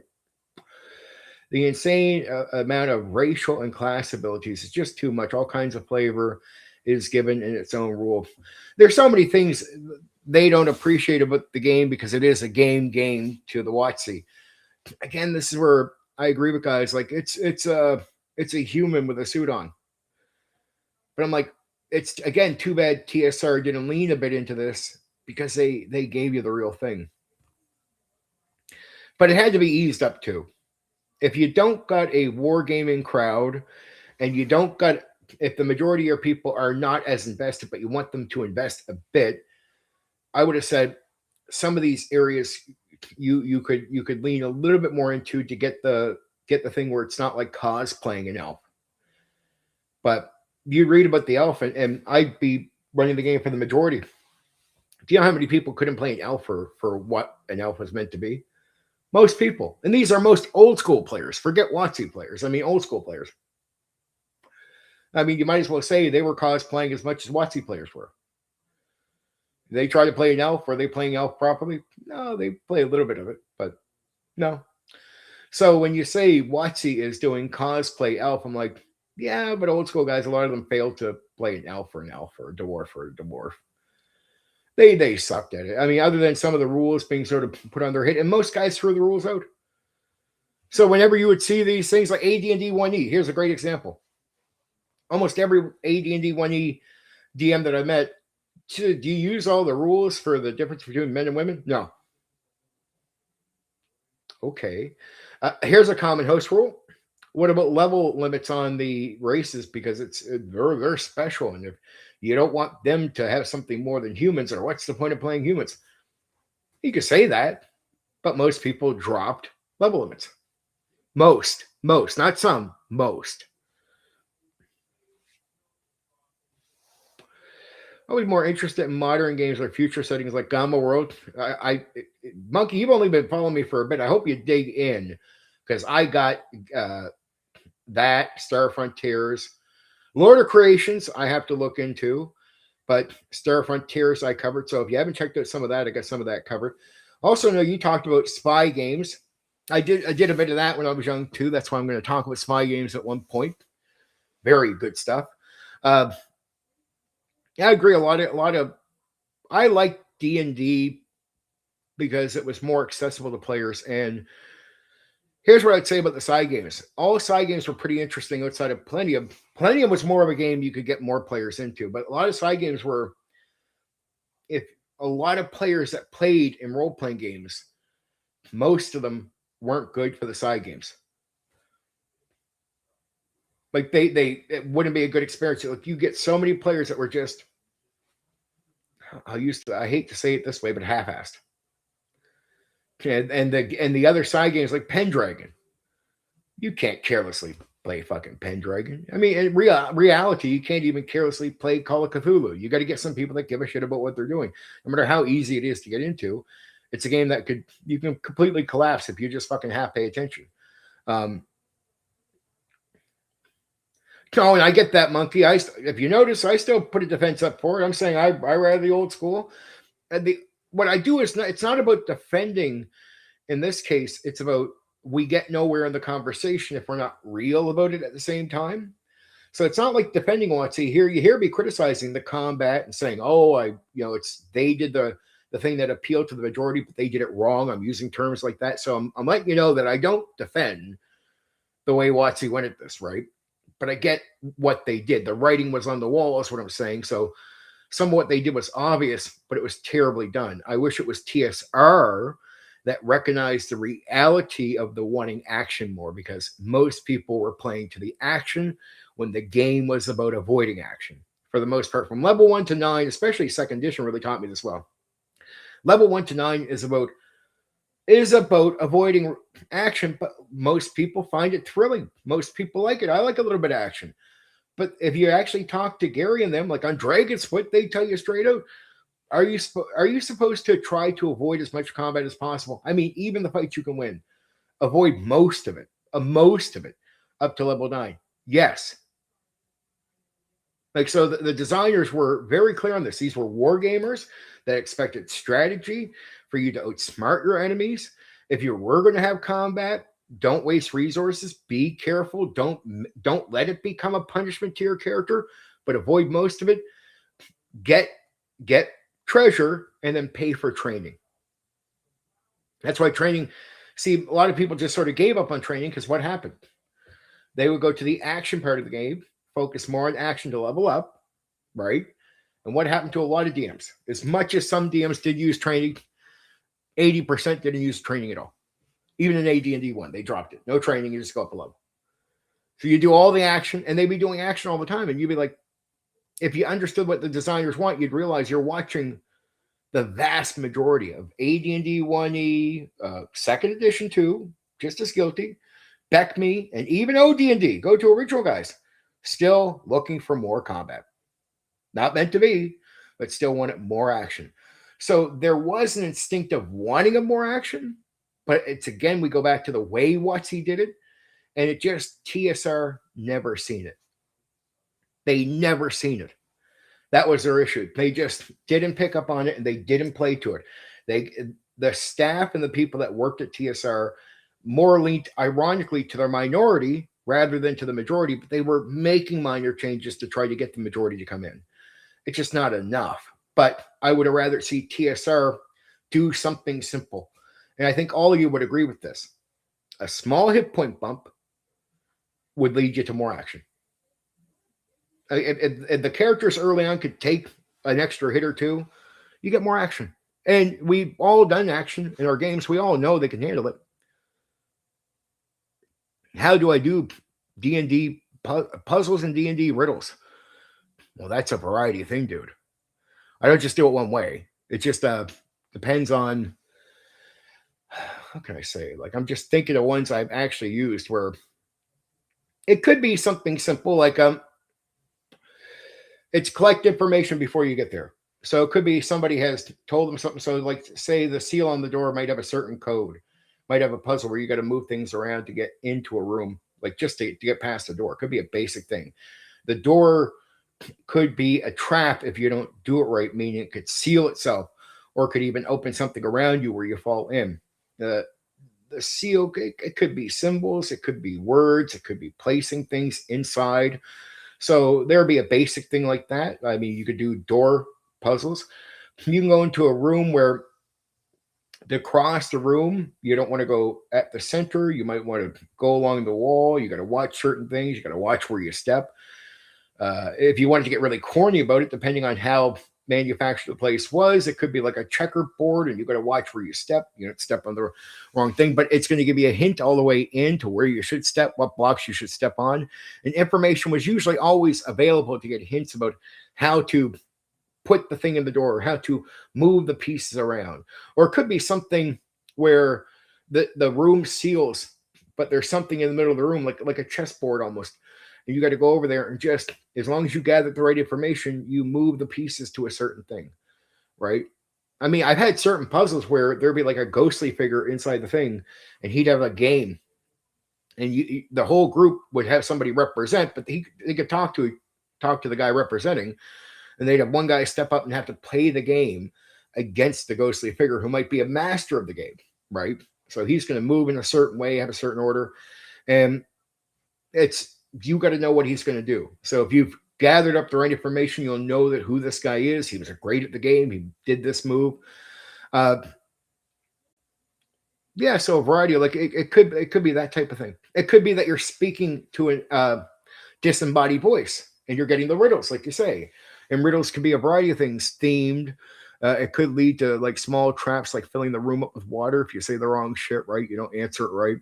I remember one where sometimes the riddle of the game start with some basic upfront question, right?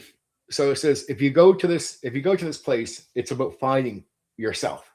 Like something simple. I've seen this happen to a group where it's just made me laugh, Miles. I think you'd laugh at this too. They get and this is meant to be basic. It's not meant to be the advanced riddles that are going to follow, like the questions that are going to follow. The questions that are going to follow are going to be the challenging thing. But they get this like hint.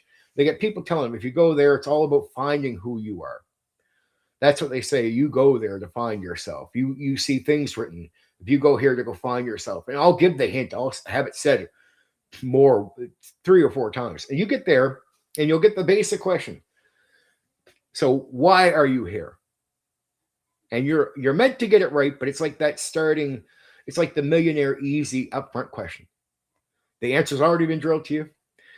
And you ever see a group where it's like they get there and you're like, okay, all right, so why are you here? The disembodied voice asks them. And they go like, why are we here? And the whole fucking group went over their head. They've been told this 2 or 3 times why they see the thing, but they forget. Maybe it was a session before, 2 sessions before at this point in the dungeon. And even though I drilled it at them, and they should have almost taken note of this because it's a thing that's getting repeated to them. So you'd think they remember. And we can't even get past the first question. And the fucking room is going to fill up with water. And they're going to fucking drown in the fucking room and not be able to escape this fucking thing because they could not answer a fucking basic first up question. And the disembodied voice is so disappointed. He says, he pretty much lets the room fill up with water. You're dead. Goodbye.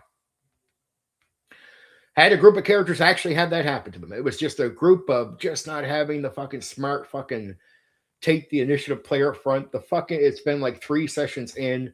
The players have just forgotten the drilling on the statement.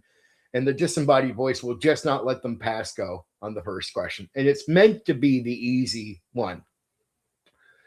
And there's other hints too for the further questions, but they can't even get past one, so they're gonna fucking like at one point I was just like, okay, guys, get the books. Like, why? I'm like, well, you're not getting out of here. And there was another way out. I had 2 other ways out. I remember that one puzzle I had 2. That was one of the early experiences I had where a group just brain fart.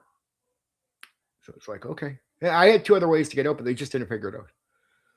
So it was like, if you don't answer the questions, you got to get your way out.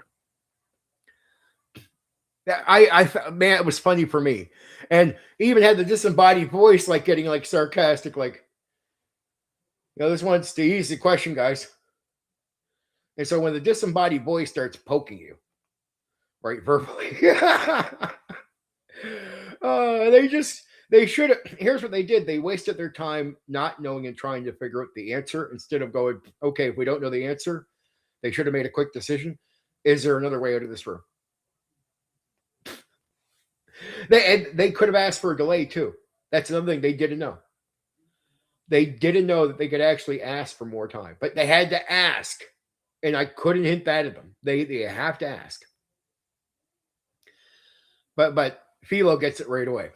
Monty Python, fucking ridiculous. Now I think funny is funnier when the setting is serious. So I love funny.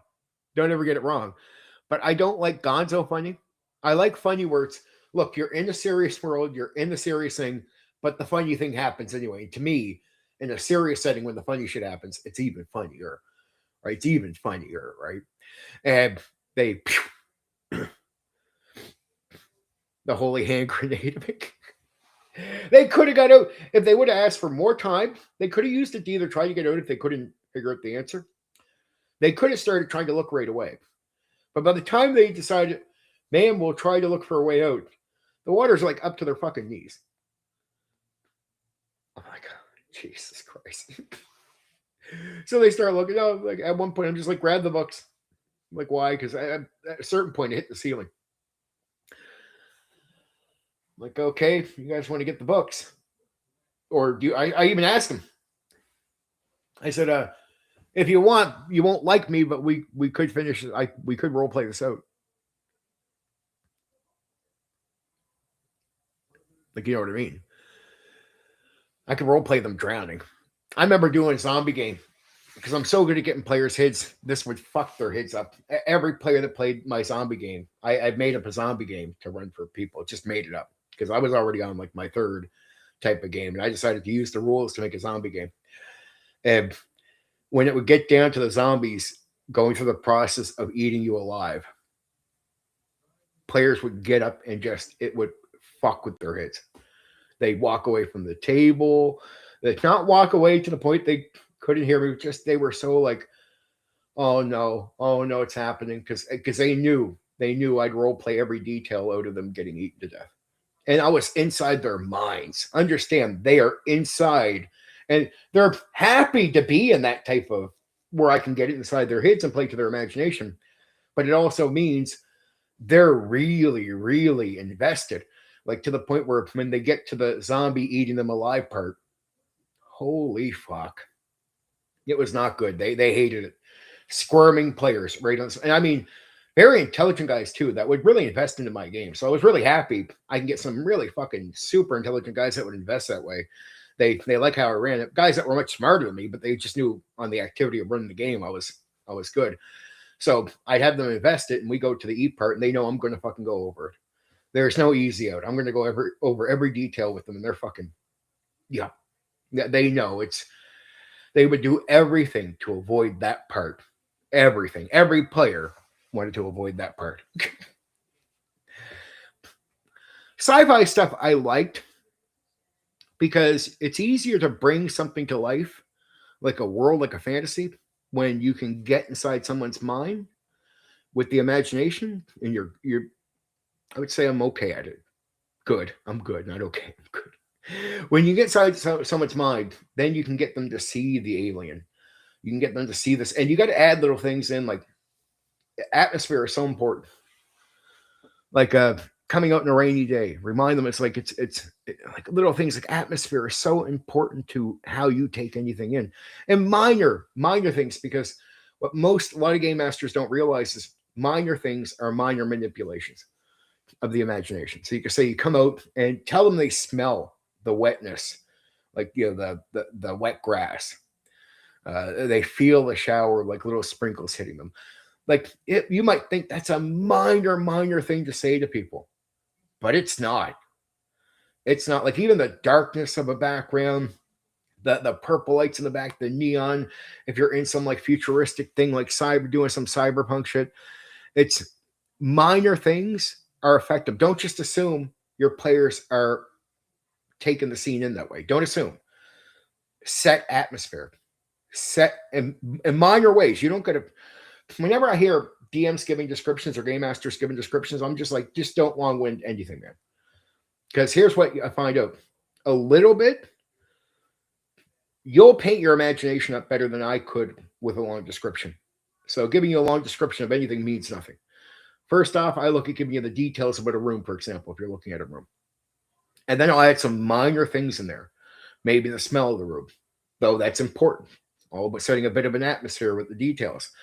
Do I give you long-winded speeches of anything? Never. Because here's what I find with players. The more you keep talking, the more you fuck with their imagination. So as you give them details, they're going to paint the picture really well. But you need to give them enough to paint the picture really well, right? You add those couple little flavor things in there, like the rain, the smell of the grass, or something like that, or whatever. But you give the details they need to know, like the room, they might want to know there's a bed, there's a dresser, there's a whatever, right? These are active things they need to know about before they can tell you what they're going to do. On top of that, you add like a smell, it's dusty, little things like that, but no long-winded nothing. And you let them take care of taking the scene in their imagination. They're going to paint it really well. They're going to fill gaps in on their own. They're all going to see whatever they want to see. If you talk too much, they start trying to keep up with what you're saying, and then it starts fucking with their imagination. It's a weird thing. Like too much is bad. Not enough, it means no structure, not enough detail. It's a balance of just getting description of areas and things right? And minor things for atmosphere is very important. As people, smell associates to memory so strong.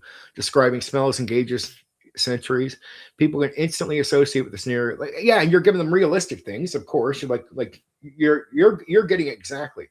But it's what I tell game masters that do ask me for any advice on this is it's all that stuff is said in subtle ways. Details about what they need to know, and then subtle statements about the rain or the smell. Subtle, not long winded. Don't overkill. Let them take the information in, and they will do a better job than you can with the rest of it. Players will do a better job imagining. And all you got to do is go back to, again, having somebody reading a book. Their imagination works better with just a small description. Good writers don't over describe things. They might tell you a lot of what people are saying or give you a small line about what they're standing for. But a good writer, it always works well on me, is someone who's not long winded in the area of description on certain things. Like just give me a line or so. Don't give me 2 paragraphs trying to paint out with the forest. Just don't do that, dude. Give me just enough. A good writer, the best storytellers I've ever seen where I'm reading their novels or something, are guys that know to just give you the details, give you a bit of what you need to know for setting atmosphere for the century, like you're saying, and then let you take care of the rest as they move on to dialogue, as they move on to other parts of the story. If they stay too long on something, okay, now you're just preaching. Means nothing. I've already got the picture in my head, right? So when I would see big boxes of long descriptions in D&D modules, I'd be like, no. I would never use that ever. Like that is just too much. And I almost felt like sometimes I wonder if the guys who were writing most of the modules ran the games. Or if they did, I would think that had to come across bad. I'd be like reading a long thing in the module, just going, that can't be good. That can't be coming across well. That's too much. It would take up too much time. And you get to a point where the player is painting their imagination to now they're trying to alter their imagination to keep up with your long-winded extra statements and extra details. You're killing yourself right away.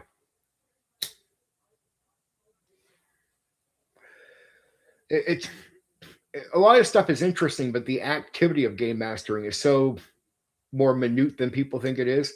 And then you can get to all the interesting shit after that. You can, but it's like, to me, the starting point is understand minor things about how players take an imagination.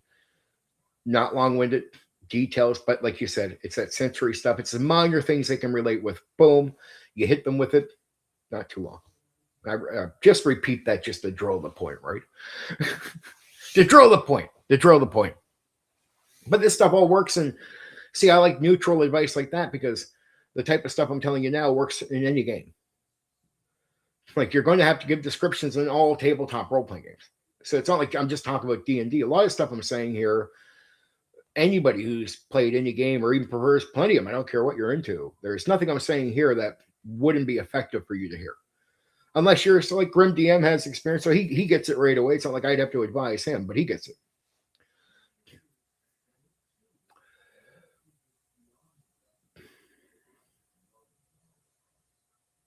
Yeah, but yeah, it's also just a learning thing. I get that too. I got lucky just paying attention to small things, and I think coming up with the concepts of comparing what I'm doing to reading a book early on woke me up to that. And I just met a lot of DMs that it wasn't that I was better than they were or they were dumb, but I just said, well, think about reading a book. And the second I would say this to guys who have been even DMing for like 5 years, it'd be like Eureka, like, oh shit, I should have considered that, right? Because they realize right away that the genius of trying to compare what you're doing in description to, say, reading, or how the imagination works when you compare it to reading. Reading is a really good way of understanding what you're doing through description, especially if you're using words as DM, how that works when you think about how the mind takes in reading, like novels, stories like that. Once you realize that, you realize you're doing a lot of similar things in the game through verbal out loud description. You're almost like you're not a writer, but you're using the tricks the writer is using through verbal description. And once you realize that's what you're doing and that experience the player's having with their imagination, everything else, that's why I think it's not to insult guys that use miniatures, but to say you'd be more immersed doing pure theater of the mind. It's easy to understand the second you think about reading, immersion, and people taking that in through words. It gets deep imagination, immersive experience, right? Um, Visuals can help. Visuals can be really good, but it's a mix of words and visuals. They can help. Movies prove that. So I don't think miniatures are bad, but it's just like to get to a point of immersive experience and to know how the imagination works, simply understand how somebody has an experience reading a story, right? Especially when they're enjoying. And that's those tricks are what you're going to use, right? So I would go back to the good writers who'd be like, well, he doesn't stick too much on the thing, and that works really well on me. Like I'm really taking in what he's saying really well. I go back as a DM. I just learned this by like I sort of had it in my head by 1993, I would say, by the time I was sort of getting these concepts in my head and learning about players. And I take it back and I realize, okay, that works. Another thing is I've seen a lot of DMs fall apart trying to give descriptions of like towns or villages. I'd be like, oh, dude, you're doing too much. I'm like, first off, there should be a bit of information you're giving about a setting going in. So you should trust that your players are assuming certain details that you don't have to mention. It's a medieval place. They're not going to think modern buildings or something. Like you don't have to give a lot of detail. And it really doesn't matter if they're thinking orange buildings and the other guy's thinking white buildings. As long as they sort of understand there's buildings there, there's a structure. Ask players afterwards if you don't give them all the details. Like, were you able to imagine the town as I was telling you about it? Yeah. Because they already have seeds planted in their head about the timeline, the setting, things they knew from the start.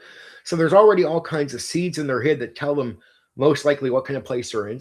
So they can start filling gaps in on their own. So you realize there's a lot you don't have to say to players.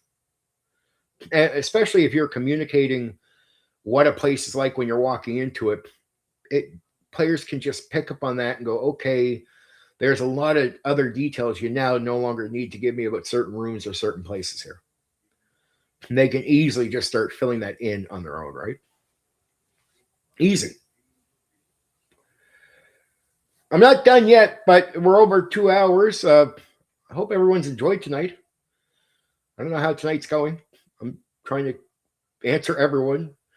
I promise to change the topics next week and not just do D&D. You go crazy into depth, the more you have to keep tabs of things. Yep, in certain locations, it's key to become harder to lead party to investigate there. It really is. It's you wanted, like you're saying there. It's you want the key things, the things you need them to look into, and not get overwhelmed on the, hey, this is what everything looks like. Just no. Again, to me, the wise part is feeding, right? Who's the script give maximum flexibility? Towns, cities, agreed. Black Rose, I'm glad that's the case. Oh, Grim DM, I'm at work. Yeah. Oh, Grim DM, you totally get it, man. Me and you are on the same page on a lot of things. I imagine Black Rose gets a lot of this too. How do you deal with the problem players for D&D? Problem players. Well, I've said this before, but you got to first off realize that no matter who the problem player is, don't just get upset with players or just kick them out wildly. You just got to understand, no matter what you think, every other player sees that player as them, not exactly them. They could be forgiving on some things, depending on how far the player goes, right? So there's a line the player can cross that could get them potentially instantly kicked out. Nobody thinks you're being mean. But you got to be careful because how you treat the problem player, the other players are worried that you might treat them the same way if you get mad at them. Even if they're not in the wrong, they don't like how do you treat him becomes how you'll treat them. So you got to understand that's a mental thing, and you don't want to lose trust or have a problem with the players. So first off, you want to have a talk with the player. So I definitely will say, man, okay, we got a problem. We got to have a talk. And I'll say to the other player, separate from that, guys, I'm not kicking him out, but I'm going to have a talk with him. But here's my issue. And it's an issue I can't keep up with. So if I'm at the point where the issue needs to be fixed and I can't keep up with it, I want to let them know I'm going to have a talk with him and then get them on board. I want them to be on my team. I don't want them to, because they're going to, the way I treat him, I got to be sensitive because that means he's just a player to them too. And they're just players. So how I treat him, mentally, they'll worry, what if I treat them the same way? So first off, I want to show them that I'm going to be reasonable. So they can trust me that I'll be reasonable with them. Right. So I'm gonna have a talk about the problem. I can't put up with it no more. That's my I put my line down. So I let the players know, but they know I just didn't just kick this guy out. I'm gonna have a talk with them. They're like, and they'll even tell me if they're all very supportive, like, we don't like his actions. If you remove him, we're all fine. But without realizing it, they'll be happy I went to them without just kicking them out. Because that also tells them that, hey, here I'm not mistreating players. So that's a good sign right away. Now, if they give me permission, that guy's going to be walking on eggshells, right? But either way, if they just nod their heads, cool, you have a talk with him. But I want them to be on my team, and I want them to see that I treat players good. So that means they're safe. If something goes wrong, I'll have a talk with them. So that's a maintaining trust and relationship with the other players. So you got to realize every player in your group represents the other players. So that's a start. So problem means I won't keep putting up with, I won't address in gameplay. Problem is, I'm going to be direct. I'm going to talk to the player. Here's the issue. But first, I'll ask them, I'll do this. So before I get right on to calling them out, I'll say to a player, okay, I definitely have a problem. But before I tell you what it is, do you think you might know what the problem is? So I'll try to get what they think. I'll ask them because it's important. I want to know what they think. Right? Because it's going to alter how I come at this. I want to know how they think. Maybe once I hear reasoning from them, my attitude will be adjusted by understanding there's something not ill behind what they're doing. That's really important for me to know. So once they tell me what's up, I'll help them get to the point where I want them to be. Like, this is the problem I have. And I'll ask them what they think. What do you think of the problem? Try to get to the point of getting that player to sort of criticize themselves, turn them into their own critic. Like, do you see a problem with it? Yeah, I do. Like, it's get them on my team, because I don't want them just to say yes and agree with me if they're intimidated to tell me the truth. They might not agree with me, or they might agree with me, go home and then disagree because we haven't had a proper talk. I want them to be the critic of their own actions, and then I'll tell them honest. Here's my deal. I can't put up with it. That means if it can't stop, I'm going to ask you to leave. And I'll even tell them, I've already talked to the other players. They know I'm having a talk with you. So now the ball is in your court, my man. I made every effort I can to keep you here. And I want you to stay. If you can address this, we're good. I wouldn't have you here in the first place if I wasn't cool with you playing. So remind them of that. 99% of the time it works. It gets an adjustment. Very few times it doesn't, and I do got to remove player. But then by the time I remove the player, I keep the trust of the other players every time. So that's always a good thing for me. So most problem players I had actually didn't even realize they were a problem over 35 years. Kicked one up. Grim DM's getting this. You talk with them. Most of them don't see but you got to get them on board so they can understand there's a problem to begin with. So this is the talk I have. So most of the time, I keep the players, like Grim DM would say there. More than once, but understand I ran for a lot of players. So I ran a lot of sessions, shitloads for a lot of players as a public game master. So I've had to definitely remove more than just one player from a game. But every time I keep the trust in my players, so that's important. But the problem does have to go away. See, because people say, how do you run for a game for a problem player? I don't. So when people ask me for advice, how do you run the game for the problem player? No. Understand, I will do this routine, what we're talking about here. But if the problem remains, the player goes. So I just refuse to game master with a player that has the problem. So I won't come up with strategies about dealing with the problem in the game. I don't care if I have to go watch grass grow. If I have to get rid of a game because I can't fill because a couple players are. I don't care about that. I'll go watch grass grow before I run the game for a problem player. It doesn't mean they're a problem. They're only a problem as long as the problem is there. Now, most of the time we're going to get adjusted. If it doesn't adjust, I remove the player. I never come up with strategies of keeping the person with the problem in the game. So I've never bothered to waste my time. So when people say like, "Oh, how do you run the game with it?" No, I don't get advice for that, dude. Don't even try.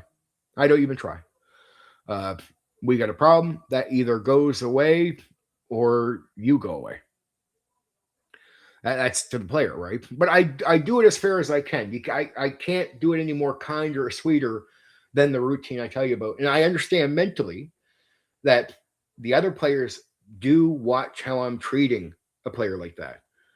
And it's important to them that I am fair to players because the fairness I show, they can trust, I'll give it to them.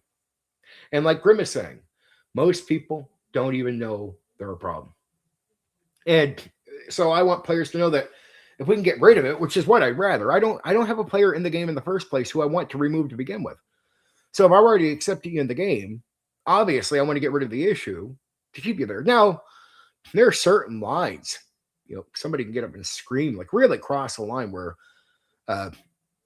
yeah, I think it's very rare occasions, maybe like 3 times over many decades, where I felt empowered to remove a player on the spot.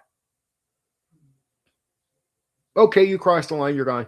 And I do it in a confident way because it's moments where I feel the other players will support it. And I've never had a group of players think I mistreated a player or mistreat them because of what I've done. It's parts where that player is mistreating other players, crossing a line, you go. You went too far, you're gone, right? Very few times it happens. Now I'm second edition DM, so I've always told my players up front. So up front, social contracts are really important. I don't mind you giving me a heads up, but here's my rule. I respond once, and I give players this warning too. So no rule lawyering with me. It's just the book doesn't run the game. I don't care what game I'm running. The book doesn't run the game. So that's first and foremost. If I'm running raw, you don't have to worry. I'm going to actually run. I've never had a rule lawyer have an issue with me making a mistake when I'm doing raw. Say like I'm Pendragon, completely fine. So I'm legit with it. I don't fuck around. So you don't have to worry about that issue. But I have social contract.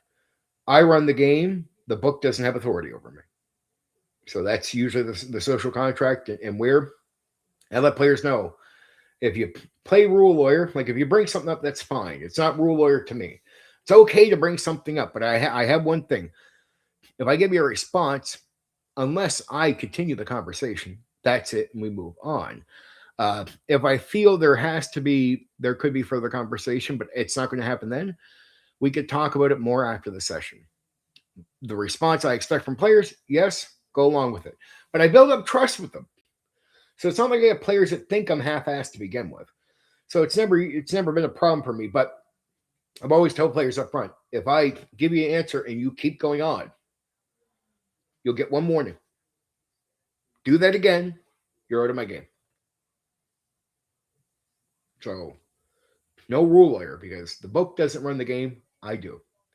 And old school DMs, you can't be. Gary said the dungeon master is king in D&D, for example, and you can't be king if the book runs the game. So that's, to me, the most common sense thing. Now, for tournament play and raw for D&D, if you do tournament play and you're a tournament DM, you might run into rule lawyers. The home game didn't have the tournament shared world gimmicks. You didn't have to worry about the one-to-one time, as we've talked about in the past, because at home it's just your individual game with your friends or your whatever in most cases, right? You didn't have multiple groups because it'd just be you and the guys you're gaming with. So you wouldn't have multiple DMs and multiple groups. The tournament play required multiple DMs in a shared world because groups can cross over from one DM to another.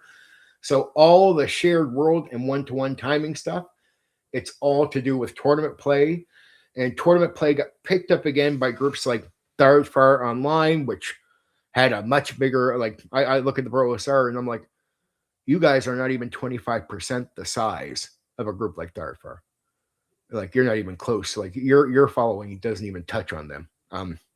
Just being honest. There was a group of Black Marches guys that were doing shared world stuff, and they went to the tournament play as well. That all that one-to-one time all comes from shared world one-to-one time, all comes from tournament play. It's not pure AD&D one at home. You say it is, you're lying. Just means you don't understand at all. You're lying. You're not right. There's no secret there. You're lying. For the game where it's just you and your friends at home, there's no shared world. There's no multiple DMs. There's no one-to-one time. You can use these concepts, but it's not required.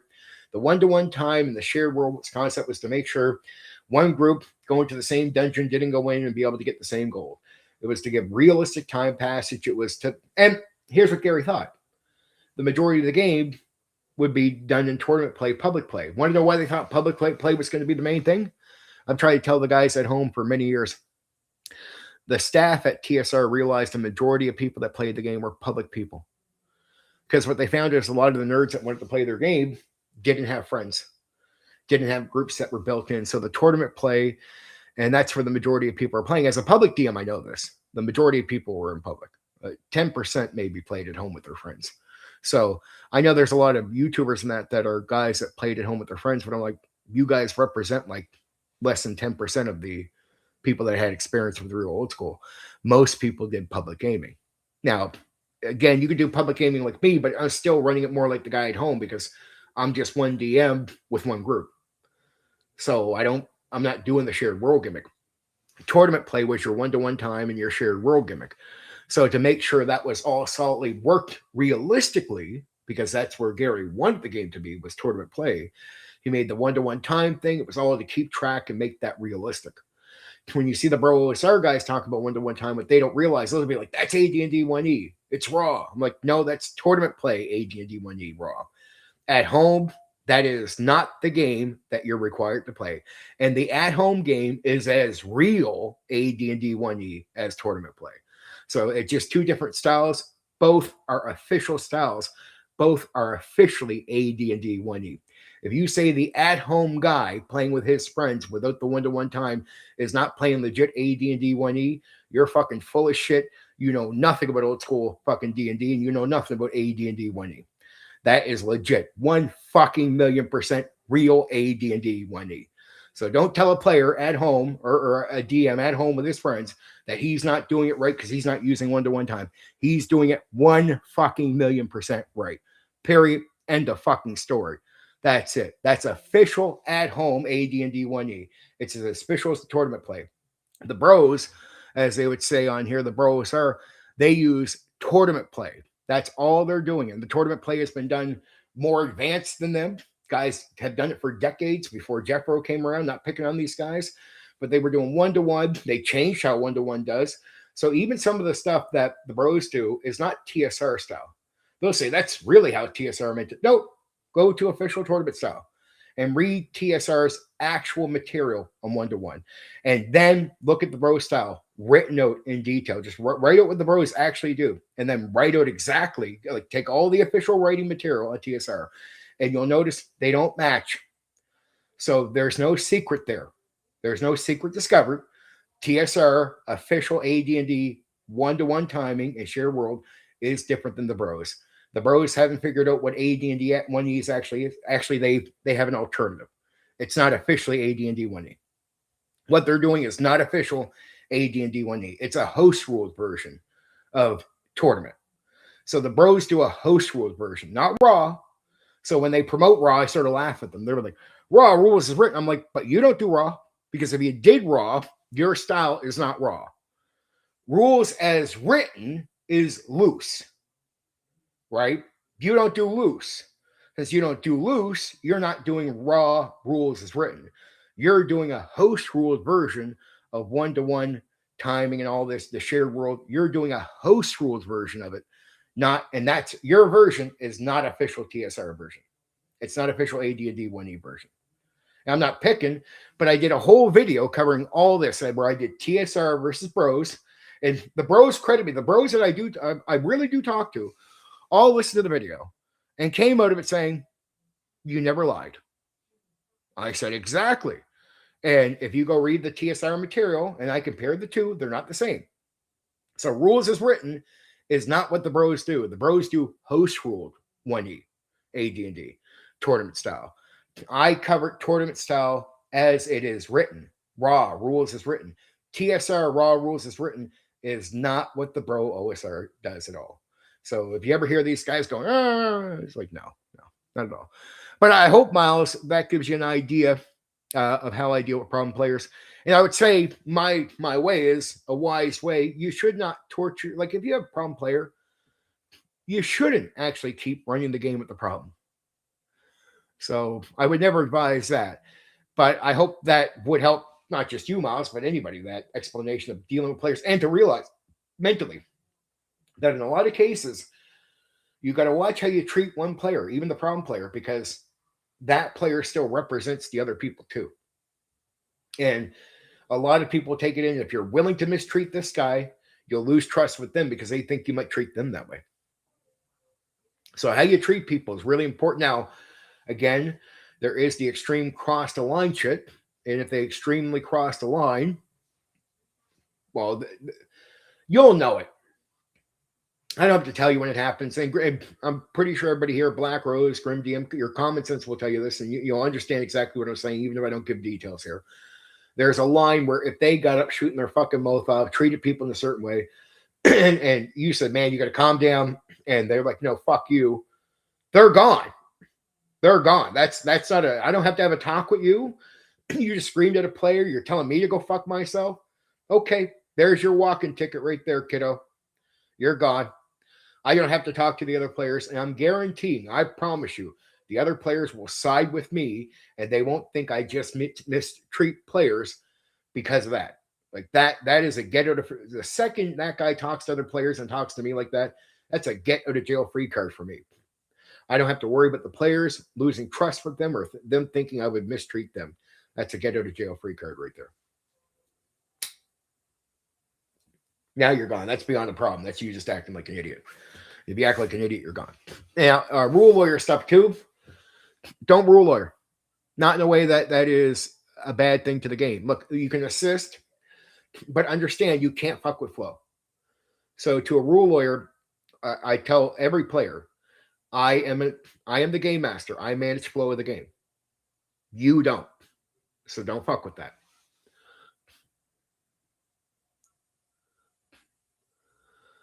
I just wouldn't have the long argument. There's none. They start like I'd be like, okay, I say this, and they start arguing. No, there's no arguing here, dude. Keeps arguing. All right. I warned you. You're off the table. Gone. No arguing. No, exactly. Grim DM gets what I'm saying. There and you know, both of you know what I'm talking about. Anybody here, any DM experience, that's a get out of jail free card. Like at that point, you know your players are going to side with you on that, like with the player acting like that. That guy's gone, right? Rule lawyer stuff is just you can ask questions, but I don't believe I don't believe in rule lawyers at all. I just believe players have the right to ask a question. They have a right to question what you're doing. They have a right to, hey, what about this? That to me isn't a rule lawyer. But it does get to a point where, okay, don't do that too frequent. And I warn players at the start, my social contract, I manage the flow of the game. If your challenges fuck with the flow of the game, I'll give you one warning when I think that's happening. And I always tell the other players this. I'm not trying to mistreat, and I'll give a good talk with players up front. If you see this happen, understand this is going to be how it goes down because I'm not, there's no maybes on this. If I say, okay, dude, you've asked a few questions tonight, you're breaking flow. That has to stop right now. Like, if you're unhappy with me that much, you're questioning that much of what I'm doing, I won't just ask you to leave. I'll ask you to leave because you're unhappy here.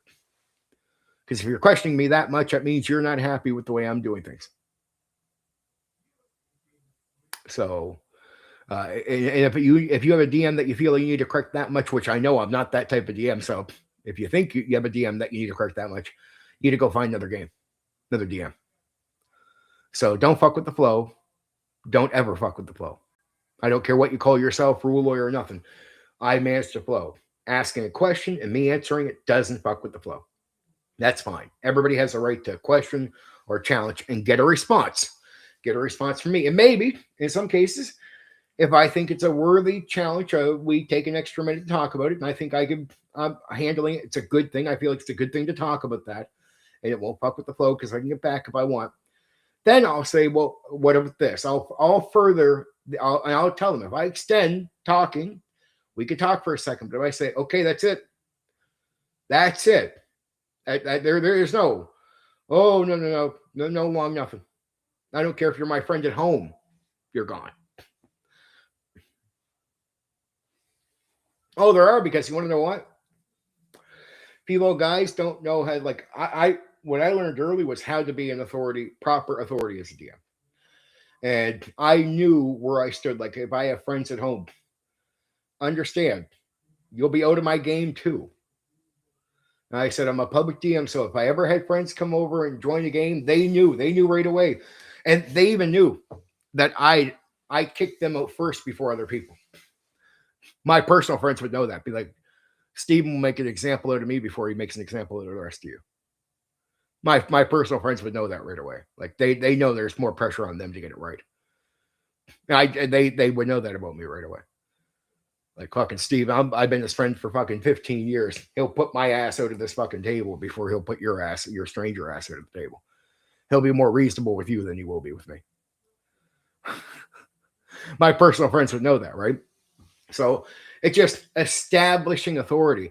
It's not to be a prick. What's the point? Flow of the game, to run a good game so I can have a good time. I would reason out with people. I'd have that talk before the game. But it's all about knowing when to put your foot down. And if you don't establish how you deal with things, if you don't have a system and you don't establish it, and you better make sure your friends know what's up if it's your friend joining the game. Like, my friends know I would fucking boot their ass to the side of to the curb quicker than I would a stranger. And not mean I'd stop being friends with them. Just means they know they'd be off the fucking table near the game if they crossed the line, because they knew me better. So they better fucking know better. Right? So I would expect my friends, if you become the problem, I'll fucking boot your ass out of here like your head will spin. You'll be off the fucking table faster than anybody. I'll make an example of you first before anybody else. Right? And I always wanted people to trust me with bringing a friend in, that there's no favoritism.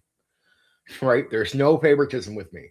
Even if I had a partner, the odd time I brought them in, my partner knows I will be more brutal with her, or just as brutal at the very least as I would be with any other player.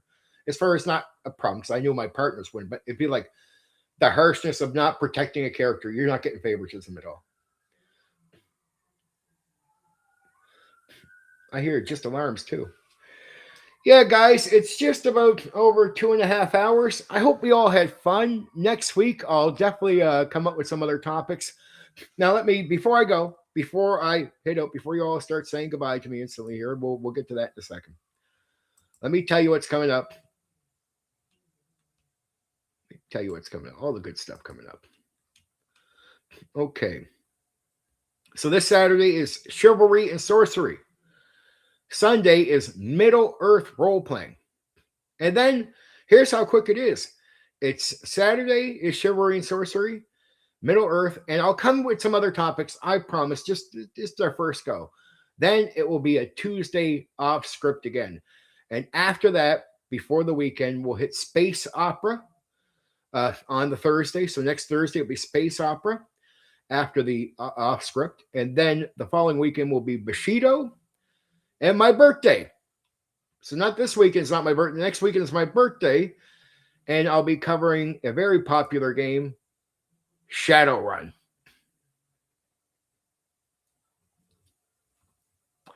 Love you, Black Rose. Take care. I'll talk to you soon, as always.